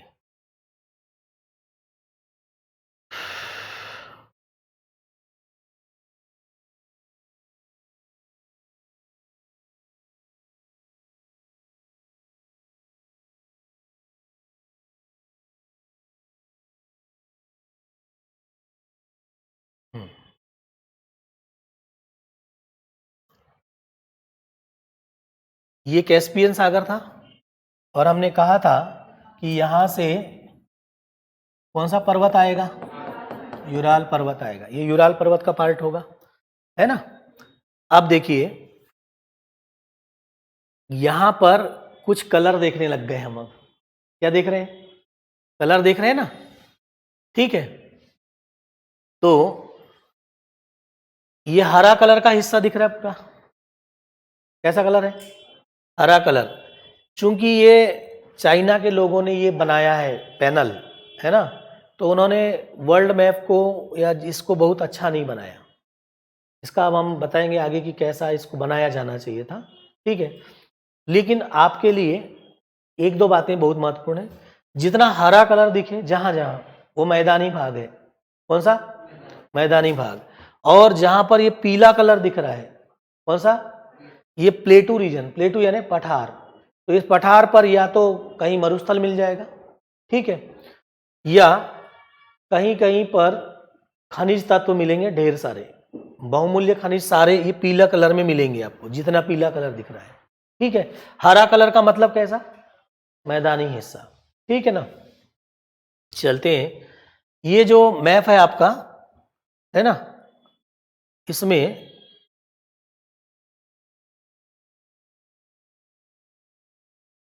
इसको 2D में दिखा देते हैं। 3D में दिख रहा है। हमने कहा था कि ये दोनों एक दूसरे से मिलते हैं। देखो, ये वाला हिस्सा दिख रहा है जहां बेरिंग जल संधि की मैं बात कर रहा था अभी, ये एशिया का पार्ट था। ये एशिया का हिस्सा यहां चला गया और ये इधर से ये कौन सा महाद्वीप था? उत्तर अमेरिका। उत्तर अमेरिका का पार्ट ये यहां आकर के जुड़ा और यहां पर एक जल संधि है, कौन सी? बेरिंग जल संधि। इसको आप 2D में देखिए।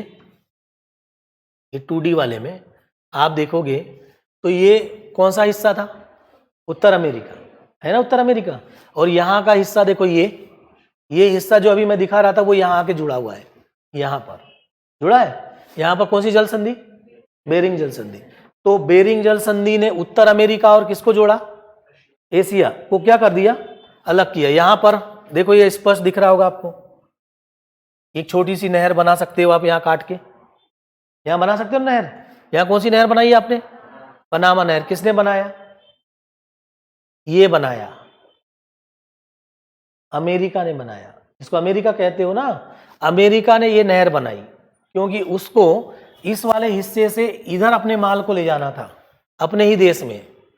ये वाले हिस्से का माल उसको यहां पहुंचाना था, लेकिन वो यहां पर माल को नहीं पहुंचा पाता था क्योंकि यहां पर देखिए, ये कलर अच्छे से देखोगे तो ये पठार और पर्वत का कलर है। इसका पर्वत का कलर है और यहाँ पर एक पर्वत है रॉकी पर्वत, ठीक है। इस पर्वत के कारण वो इस हिस्से का हिस्सा देखो मैदानी है, इस हिस्से के माल को वो अपने यहाँ पर नहीं ले जा पा रहा था, यहाँ किनारे किनारे पर। उसके सारे अच्छे शहर यहीं बसे हैं। हॉलीवुड का नाम सुना होगा, लॉस एंजल्स, हॉलीवुड। हॉलीवुड की मूवी देखते हो ना, एक बॉलीवुड और दूसरा, हाँ, तो भारत वाला बॉलीवुड कहलाता है, ये क्या कहलाता है, हॉलीवुड। हॉलीवुड की मूवी के लिए यहाँ एक शहर है लॉस एंजल्स, जैसे बॉलीवुड के लिए मुंबई प्रसिद्ध है, वैसे ही हॉलीवुड के लिए लॉस एंजल्स। तो लॉस एंजल्स, सैन फ्रांसिस्को है ना, ये इधर में सैन डियागो, सिएटल, नाम सुना होगा सिएटल का कभी। ऑटोमोबाइल इंडस्ट्री और हवाई जहाज जितने वो सिएटल में बनते हैं। कहाँ पर, वो सब शहर उसके इधर है, लेकिन बीच में क्या आ गया, ये पर्वत आ गया, कौन सा, रॉकी पर्वत। तो अपने माल को वो यहाँ से यहाँ नहीं पहुँचा पा रहा था। तब उसने देखा कि सबसे बढ़िया तरीका है ये पानी वाले हिस्से से ऐसे आ जाओ, यहाँ एक नहर बना लो, कौन सी, पनामा।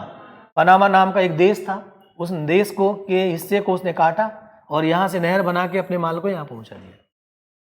किसने, अमेरिका ने। ये काम अमेरिका के लिए कठिन था, इसलिए उस इधर माल भेजना, इसलिए उन्होंने यहाँ बना लिया, ठीक है। अब ट्रक से माल ले जाने की तुलना में किससे माल जाएगा, जहाज से। एक ट्रक में 500 एक जहाज में 500 ट्रक का माल जाता है। कितने, 500 ट्रक का माल एक बार में चला जाएगा, तो ईंधन बचेगा ना।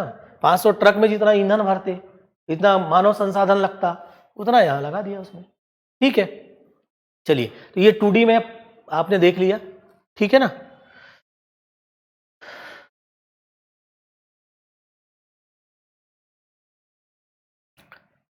अब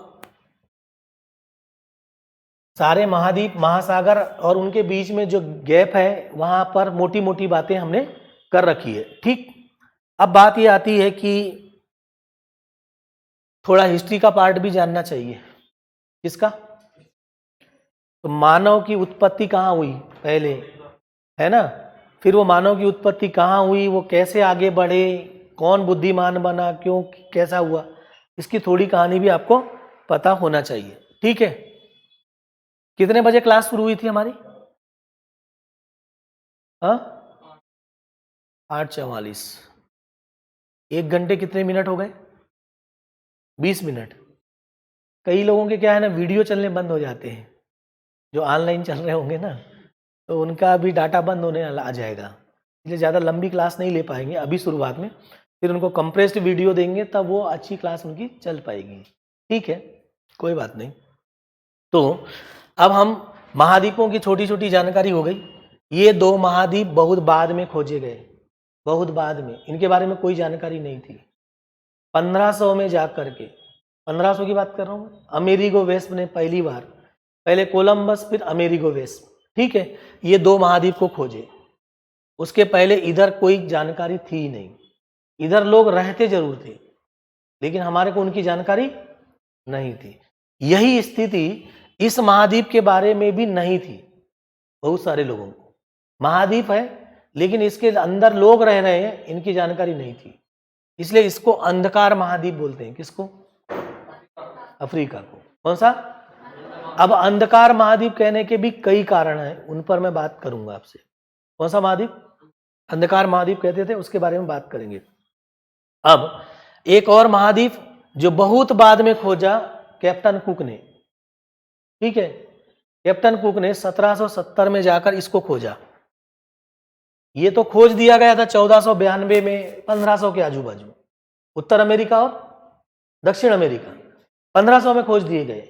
उसके 250 साल बाद 1770, 250 साल बाद आएगा ना, 250 साल बाद जाकर किसको खोजा गया, ऑस्ट्रेलिया को खोजा गया, ठीक है। फिर उसके बाद ये नीचे एक और कौन सा था, अंटार्कटिका, उसको और बाद में खोजा गया, ठीक है। कैसे खोजी अभियान चले वैश्विक स्तर पर, उनकी भी बातचीत हम करेंगे, ठीक है। चलते हैं, तो ये ऑस्ट्रेलिया बाद में खोजा गया। तो मानव जो है वो इन्हीं तीनों जगह पर रहता था, 3 महाद्वीप पर, ठीक। एक कौन सा है, यूरोप, अफ्रीका और एशिया, ठीक है। और ये जो यूराल पर्वत है ना, इस यूराल पर्वत के इधर का हिस्सा एशिया और इधर वाला सॉरी इधर वाला यूरोप, इधर वाला एशिया, इसके बीच में यहाँ पर एक हिस्सा है जिसको बोलते हैं सेंट्रल एशिया। क्या नाम देते हैं इसको? सेंट्रल एशिया नाम दिया जाता है। ये हरा कलर का जो हिस्सा है ये मैदानी भाग, सेंट्रल एशिया यानी मध्य एशिया। मध्य एशिया में मानव की उत्पत्ति हुई ऐसा माना जाता है। मानव की उत्पत्ति कहाँ हुई? मध्य एशिया में। पहले कहते हैं कि अगर हम एंथ्रोपोलॉजी पढ़ते हैं तो वहाँ पर मानव की उत्पत्ति के बारे में बात की जाती है कि बंदर से कपी, और कपी से फिर क्या बनता है? मानव बनता है। ठीक है, तो ड्रायोपेथेकस, ऑस्ट्रेलोपेथेकस, होमोसेपियंस, फिर होमोसेपियंस सेपियंस, ऐसे मानव का विकास हुआ है। ठीक है ना, बंदर से कपी, कपी से मानव, वर्तमान मानव जो आधुनिक मानव बोलते हैं। इनको जो बंदर से शुरू होती है कहानी, उनको नाम देते हैं ड्रायोपेथेकस, ऑस्ट्रेलोपेथेकस, होमो इरेक्टस, होमोसेपियंस, होमोसेपियंस सेपियंस। ऐसा विकास क्रम चला है मानव का। और मानव की उत्पत्ति कहाँ हुई? मध्य एशिया। इस मध्य एशिया में मानव की उत्पत्ति होने के बाद मानव की 3 प्रजातियां बनी। कितनी प्रजातियां? प्रजातियां यानी रेसेस। ठीक है, जाति नहीं बोल रहे हम, प्रजाति बोल रहे हैं। जाति यानी कास्ट होता है, प्रजाति यानी रेसेस होती है। प्रजातियों का वर्गीकरण शरीर की बनावट के आधार पर होता है। इसके आधार पर? शरीर की बनावट के आधार पर प्रजाति का वर्गीकरण होता है। तो मानव की उत्पत्ति इस मध्य एशिया में हुई। इस मध्य एशिया में मानव की उत्पत्ति होने के बाद जो बिल्कुल शुरुआती मानव था, जिसको निग्रोइड कहा गया, वो यहाँ आ गया। तो पहली प्रजाति के लोग किस महाद्वीप पर रहे? कौन सी कहाँ, कौन से महाद्वीप है? अफ्रीका महाद्वीप में। कौन सी प्रजाति के लोग? तो मानव की उत्पत्ति होने के बाद बंदर से कपी और कपी से होमो इरेक्टस, होमो सेपियंस होते होते मानव ने माइग्रेट किया। माइग्रेट करने का मतलब प्रवसन किया। ठीक है, और प्रवसन यहाँ से करके यहाँ जो पहुँचा उसको नाम दिया क्या गया? निग्रोइड। और निग्रोइड लोगों को अगर देखना है तो वेस्ट इंडीज के खिलाड़ी देखे होंगे, केनिया के लोगों को देखे होंगे, देखे ना, उनके शरीर का रंग काला, ऊंचाई बहुत ज़्यादा होती है कि नहीं, और बहुत ऊंचे होते हैं, काले होते हैं, बाल घुंघराले होते हैं, बाल को वो ऐसे गूंथ लेते हैं, पता होगा ना, है ना, वो लोग क्या कहलाएंगे? निग्रोइड। फिर इन्हीं की मध्य एशिया से उत्पन्न होने वाले मानव की एक प्रजाति यहाँ चले गई जिसको नाम दिया गया कॉकेसाइड। क्या नाम है?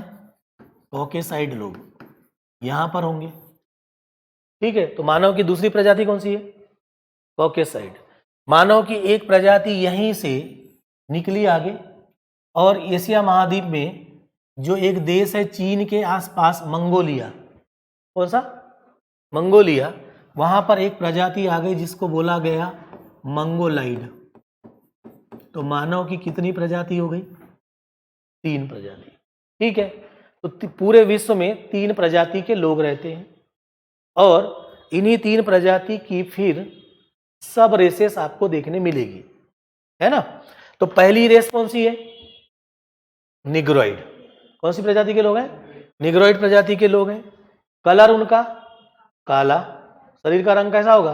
काला होगा, ऊंचे कद काठी के होंगे, शरीर बलशाली होगा, ठीक, बाल घुंघराले होंगे, ओंठ मोटे मोटे होंगे, ये क्या बोलते हैं, चेहरा जो है वो बड़ा होगा। ये उनका पहचान है, उस आधार पर उनका नामकरण किया। दूसरा कौन सा है? कॉकेसाइड लोग हैं। कॉकेसाइड प्रजाति के लोगों को देखना है तो यूरोप के लोगों को देखो, ऊंचाई बहुत है उनकी भी, बाल एकदम सुनहरे, सुनहरे समझते हो ना, आंखें नीली नीली होगी, आंखें कैसी होगी? नीली, और त्वचा का रंग कैसा होगा? सफेद होगा। त्वचा का रंग सफेद, बाल सुनहरे, आंखें नीली, लंबे कद काठी के यहाँ के लोग होंगे, उनको क्या बोलेंगे? कॉकेसाइड बोलेंगे। तीसरा यहाँ के लोग कौन सा है, मंगोलाइड। मंगोलिया में, मंगोलिया का जो गोबी मरुस्थल है उसके आसपास के क्षेत्र में यहाँ पर बहुत सारा पर्वतीय क्षेत्र भी है, वहां पर ये लोग रहते हैं। ठीक है, तो मंगोलाइड लोग, कद काठी बिल्कुल छोटी। चीन के लोगों को देखो, आंखें छोटी छोटी होगी, नाटे कद के होंगे, बाल खड़े होंगे, है ना, और चतुर और धूर्त लोग होंगे। कैसे लोग? अब यहाँ के जो निग्रोइड लोग हैं, अगर आप देखेंगे तो यहाँ से विषुवत रेखा जाती है ऐसे। कौन सी रेखा? विषुवत रेखा पर तापमान बहुत अधिक होता है, T अधिक। तापमान अधिक होने के कारण गर्मी अधिक पड़ती है। गर्मी अधिक पड़ने के कारण इन लोगों के कलर हो जाता है काला। कलर कैसा हो गया? काला। क्यों पड़ा? क्योंकि ये इक्वेटर के पास रहते हैं। इक्वेटर के पास रहने के कारण तापमान कैसा है? अधिक होने के कारण रंग कैसा हो गया? काला हो गया। ठीक है, ये जो कॉकेसाइड प्रजाति के लोग हैं, ये लोग कूल टेम्परेट रीजन में रहते हैं। कूल टेम्परेट रीजन का मतलब है जैसे अभी ठंडी का दौर है। कैसा दौर है? वहां पर साल भर ठंडी पड़ती है। साल भर ठंडी पड़ती है तो ठंडी जो पड़ती है वो एसी टाइप माहौल हो गया। कैसा माहौल? अब एसी में अगर किसी को साल भर रख दीजिए तो उसकी काली त्वचा भी सफेद हो जाएगी। हो जाएगी कि नहीं? तो त्वचा का रंग क्या हो गया यहाँ पर? श्वेत। इनका कैसा था? काला। ठीक है, यहाँ के जो मंगोलिया के लोग हैं, इनके त्वचा का रंग पीला होता है। इसलिए पीला होता है, यहाँ पर एक गोबी मरुस्थल है। कौन सा मरुस्थल? मरुस्थल में उड़ती है धूल, और धूल का रंग कैसा होता है? पीला। देखा होगा ना, वही धूल जो पीले कलर की उड़ती है, उसी धूल, उड़ी हुई धूल ये यहाँ पर भी जाती है इतने जगह पर, सागर में। इसलिए उस सागर का नाम भी पड़ जाता है पीला सागर। तो एक सागर देखा पीला, एक सागर देखा काला, एक सागर देखा लाल, है ना। लाल पीला काला देख लिया हमने। ठीक, पीला सागर का नाम पीला क्यों पड़ा? धूल का रंग पीला। कौन सा मरुस्थल है यहाँ? गोबी मरुस्थल से धूल उड़ती है, वो धूल उड़ करके कहाँ जाती है? पीला सागर में जाती है। पीले सागर में जाने के कारण सागर का रंग कैसा हो गया? पीला। तो वहां जो लोग रह रहे हैं वो भी तो हो जाएंगे क्या? पीले। तो इनके रंग कैसा होगा? पीला कलर। पीला मतलब एकदम पीला नहीं, है ना, जिसको हम गेहुआ बोलते हैं। नाम सुना होगा। कैसा कलर? गेहुआ कलर। जैसा हम आपका कलर है, गेहुआ कलर है। ठीक है, और ब्रिटेन वालों को देखोगे तो बिल्कुल सफेद कलर होगा। ठीक, सफेद क्यों? एसी के कारण। काला क्यों? तापमान अधिक होने के कारण। गर्मी का दिन आता है आपके देश में, आपने देखा होगा, त्वचा का रंग क्या हो जाता है? काला हो जाता है। धूप में रोज निकलिए आप, काले पड़ जाओगे, है ना। क्यों ऐसा? वैज्ञानिक कारण, हमारे त्वचा के भीतर मेलेनाइन नामक वर्णक होता है। गर्मी से बचाने के लिए वो वर्णक जो है वो ऊपर आ जाता है त्वचा के, उसका कलर होता है काला, मेलेनाइन वर्णक का। इसके कारण शरीर का जो ऊपर का हिस्सा कैसा हो जाता है? काला हो जाता है। तो निग्रोइड प्रजाति के लोगों के शरीर त्वचा का रंग काला होने का कारण मेलेनाइन वर्णक है। कौन सा वर्णक? जो तापमान से बचाने के लिए शरीर के अंदर से त्वचा के ऊपर आ जाता है, और त्वचा के ऊपर आकर के वो जम जाता है। उसके कारण रंग कैसा होता है? काला हो जाता है, क्योंकि वो काले कलर का वर्णक है। वर्णक समझते हो ना? हाँ, ठीक, समझ में आई बात। अब सोचते हैं, जो काला कलर का व्यक्ति है और यहाँ टेम्परेचर बहुत है, गर्मी में पढ़ने का मन कम करता है कि ज़्यादा करता है? कम करता है, क्योंकि गर्मी लगती है तो हम असहज हो जाते हैं। तो गर्मी में मन करता है सो जाए। ठीक है, थोड़ी देर पढ़ा, थक गए, थोड़ी देर पढ़ा, थक गए, तो क्या हो जाएगा? सो जाएगा आदमी। तो आलसी ज़्यादा आती है ठंड, गर्मी में क्या आती है? आलसी ज़्यादा आती है। अब जब आलसी आदमी रहेगा तो बुद्धिमान बनेगा क्या? नहीं बनेगा, कम बुद्धिमान होगा। तो निग्रोइड प्रजाति के लोग क्या होते हैं? कम बुद्धिमान होते हैं। यानी अफ्रीका महाद्वीप के लोग कैसे होंगे? कम बुद्धिमान। और जब कम बुद्धिमान व्यक्ति होंगे तो स्वाभाविक है उनको आज तक के नोबेल प्राइज नहीं मिला होगा। नोबेल प्राइज किसको मिलेगा? नहीं, जो रिसर्च करने वाले व्यक्तियों को क्या मिलेगा? आज तक अफ्रीका महाद्वीप के लोगों को फिजिक्स, केमिस्ट्री, चिकित्सा के क्षेत्र में मिलने वाला नोबेल पुरस्कार नहीं मिला। क्यों नहीं मिला? कारण है क्योंकि वो एक तो क्या है, कम बुद्धिमान है। रिसर्च करने के लिए क्या करना पड़ेगा, आलसी नहीं आना चाहिए, तो आलसी बहुत आती है, कम बुद्धिमान लोग हैं, इसलिए ये स्थिति है। कुछ समझ में आई बात? ऐसे सोचना चालू करिए। हर किसी चीज के पीछे हम क्या बताते हैं आपको, कारण बताते हैं। ठीक है, आप लोग समझने लग गए होंगे अब कि हमारी भी ये कंडीशन बनने लग गई है कि नहीं? क्योंकि आप लोग तो सुन रहे हैं बस, और हम बहुत देर से भज रहे हैं भजन, तो काफ़ी चीज़ें एनर्जी चली गई है। लगातार बोलना काफ़ी कठिन होता है। कोई बात नहीं, फिर भी ख़त्म करते हैं। कैसे लोग हैं भाई? एसी में आपको बैठा दिया जाए तो 2 घंटे पढ़ने की जगह 4 घंटे पढ़ने लग जाओगे। कितने घंटे? अब 4 घंटे पढ़ रहे हो तो अपने आप एसी ने आपको बुद्धिमान बना दिया। तो एसी में पढ़ने वाला व्यक्ति कैसा होगा? बुद्धिमान होगा। और जो बुद्धिमान होगा वो साहसी भी होगा। कैसा होगा? साहसी होगा। तो यही है, यहाँ के सारे लोगों ने पूरे विश्व पर कब्जा इसलिए जमाया क्योंकि लोग कैसे हैं? बुद्धिमान है। जो बुद्धिमान रहेगा उसको पता है कि अगले बार में क्या होने वाला है, तो कैसा बन जाएगा? साहसी बन जाएगा। इसलिए वास्को डी गामा छोटी सी नाव लेकर के यहाँ स्पेन, ये देश कौन सा है? स्पेन है ना। यहाँ कौन सा शहर है? जिब्राल्टर। तो वो छोटी सी नाव लेके कूद गया पानी में, सिर्फ इस बात को लेकर के अपना दिमाग लगाया कि अगर इधर पानी रुका है कहीं तो उधर भी कहीं ना कहीं जमीन होगी और पानी क्या होगा? रुका होगा। यानी इधर कहीं ना कहीं क्या है? जमीन है, तभी तो पानी रुका होगा ना भाई। ये तर्क लगाया और नाव लेके निकला और सचमुच जमीन मिल गई उसको। क्या है वो? साहसी। साहस आया कहां से? बुद्धि से आया। तो जो बुद्धिमान होगा वो क्या होगा? साहसी होगा। बुद्धिमान बनेगा कैसे? बार बार अध्ययन करके, परिश्रम करके, अभ्यास करके बनेगा। ठीक है। माहौल कैसा चाहिए? AC type. अभी है आपके पास बिल्कुल 4 महीने एसी टाइप माहौल है, इसका लाभ उठाइए। लेकिन हमारी आदत क्या है? इंडियन होते हैं कायर। क्या होते हैं? कायर। मैं भी वैसी हूं। बस थोड़ी ठंड लगी तो गद्दे में निकलना ही नहीं है, और क्या करना है? और घुसना है। लघु शंकाएं भी लग जाए तो नहीं जाना है, कहां घुसे रहना है ना। क्या है हमारी? ये मक्कारी है, हमारी कायरता है कि नहीं? ऐसा नहीं कि इनकेस टाइप बाहर निकल के आए, ऐसा नहीं करते हम। ठीक है, चलिए, फिर भी हम भारतीय हैं, इस बात पर हमको गर्व है, होना भी चाहिए। हमको भी गर्व है। तो गर्व क्यों है वो बताएंगे कई बार, हम भारतीय गर्व के लायक क्यों हैं। चलते हैं, ये कौन से लोग? मंगोलाइट। मंगोलाइट प्रजाति के लोग कहाँ रह रहे हैं? चीन में, मरुस्थल में। मरुस्थल में पीने का पानी नहीं है। किसके साथ संघर्ष हो रहा है? प्रकृति के साथ। जब कोई आदमी प्रकृति के साथ संघर्ष करेगा, बड़े मुश्किल से जीवित है, ठीक, किससे लड़ रहा है वो? प्रकृति से लड़ रहा है। साथ में पर्वत भी बहुत सारे वहां पर। मरुस्थल है, पर्वत है, पीने का पानी नहीं है, खाने के लिए कुछ नहीं मिल रहा है। तो आदमी कैसा होगा? आक्रामक होगा। कैसा होगा भाई? साथ में कैसा होगा? चतुर होगा। मैंने यहां बोला हूं बुद्धिमान, और यहां क्या बोला हूं?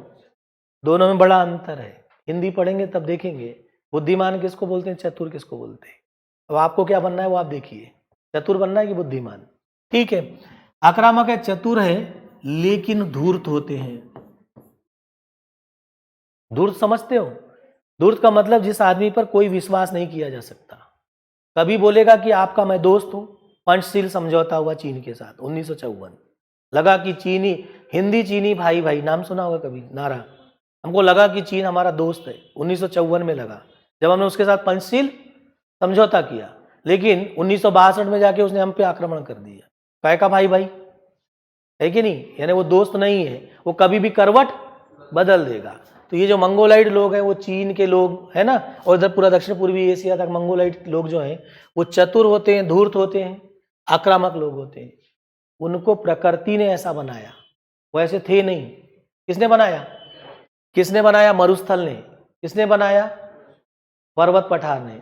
तो ये जो आक्रामक लोग हैं मंगोलाइड, और इधर के कौन से लोग, कॉकेसाइड, इधर के कौन से लोग हैं, कॉकेसाइड, और ये मंगोलाइड, पूरे प्राचीन भारत भर में, प्राचीन काल में ये कौन सा मैदान है, मध्य एशिया।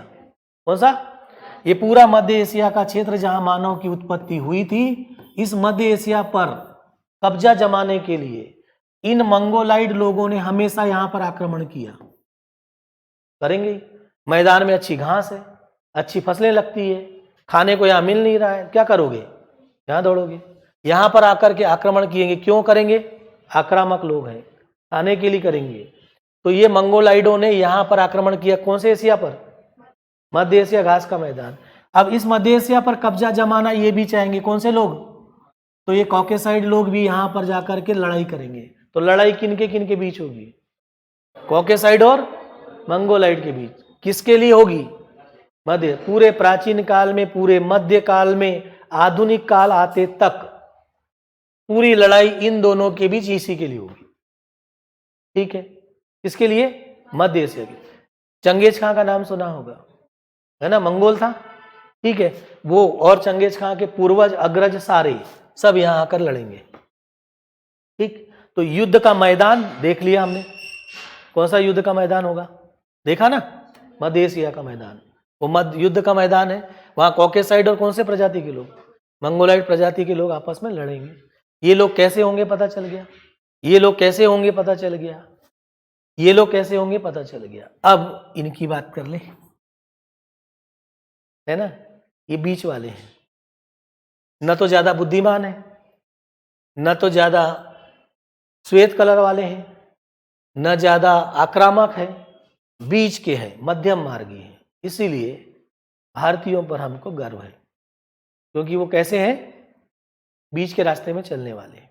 ठीक है, एडजस्टमेंट करने वाले हैं, कहीं भी जाएं भारतीयों को भेज दीजिए, अगर वो दूसरे क्षेत्र में या दूसरे गांव में या दूसरे शहर में गए हैं तो बिल्कुल ऐसे चलेंगे, और अपने क्षेत्र में है तो ऐसे चलेंगे, है ना। जैसे आपने देखा होगा गली में कुछ घूमने वाले, जिनके बारे में दूसरे मोहल्ले में चले जाए वो तो पूंछ ऐसे करता है ना, अपने मोहल्ले में कोई आ जाए तो। ठीक, कुल मिलाकर भारतीयों की ये सबसे अच्छी बात है कि वो समन्वयवादी होते हैं, इसलिए हमको भारतीयों पर गर्व है। अगर वो अपने क्षेत्र में होते हैं तो स्वाभिमान के साथ जीते हैं, दूसरे जगह जाते हैं तो एडजस्टमेंट कर लेते हैं। उसका एक और कारण है कि भारतीय जो है न तो ज़्यादा गर्मी सहते हैं, न ज़्यादा ठंडी सहते हैं। ठंडी देख रहे हो कहाँ पर है, यहाँ पर कैसी है, गर्मी है, बल्कि ये तीनों सहते हैं। 3 महीने 4 महीने ठंड, 4 महीने गर्मी और 4 महीने बरसात। इसलिए हमारी बॉडी जो है हर जगह क्या कर लेती है, एडजस्ट कर लेती है। हम यहाँ भी जाएंगे तो एडजस्ट करेंगे, यहाँ भी जाएंगे तो एडजस्ट करेंगे, मरुस्थल में भी जाएंगे तो एडजस्ट करेंगे। समझ में आ गई बात। इसलिए भारतीयों पर हमको गर्व है। सुन लिया आपने कहानी। चलिए तो आज इतनी ही बात करें, कल आगे की बात करेंगे। और आज कल क्लास का समय तो समाप्त हो रहा है, कल 8:30 बजे से फिर मिलेंगे, ठीक है ना।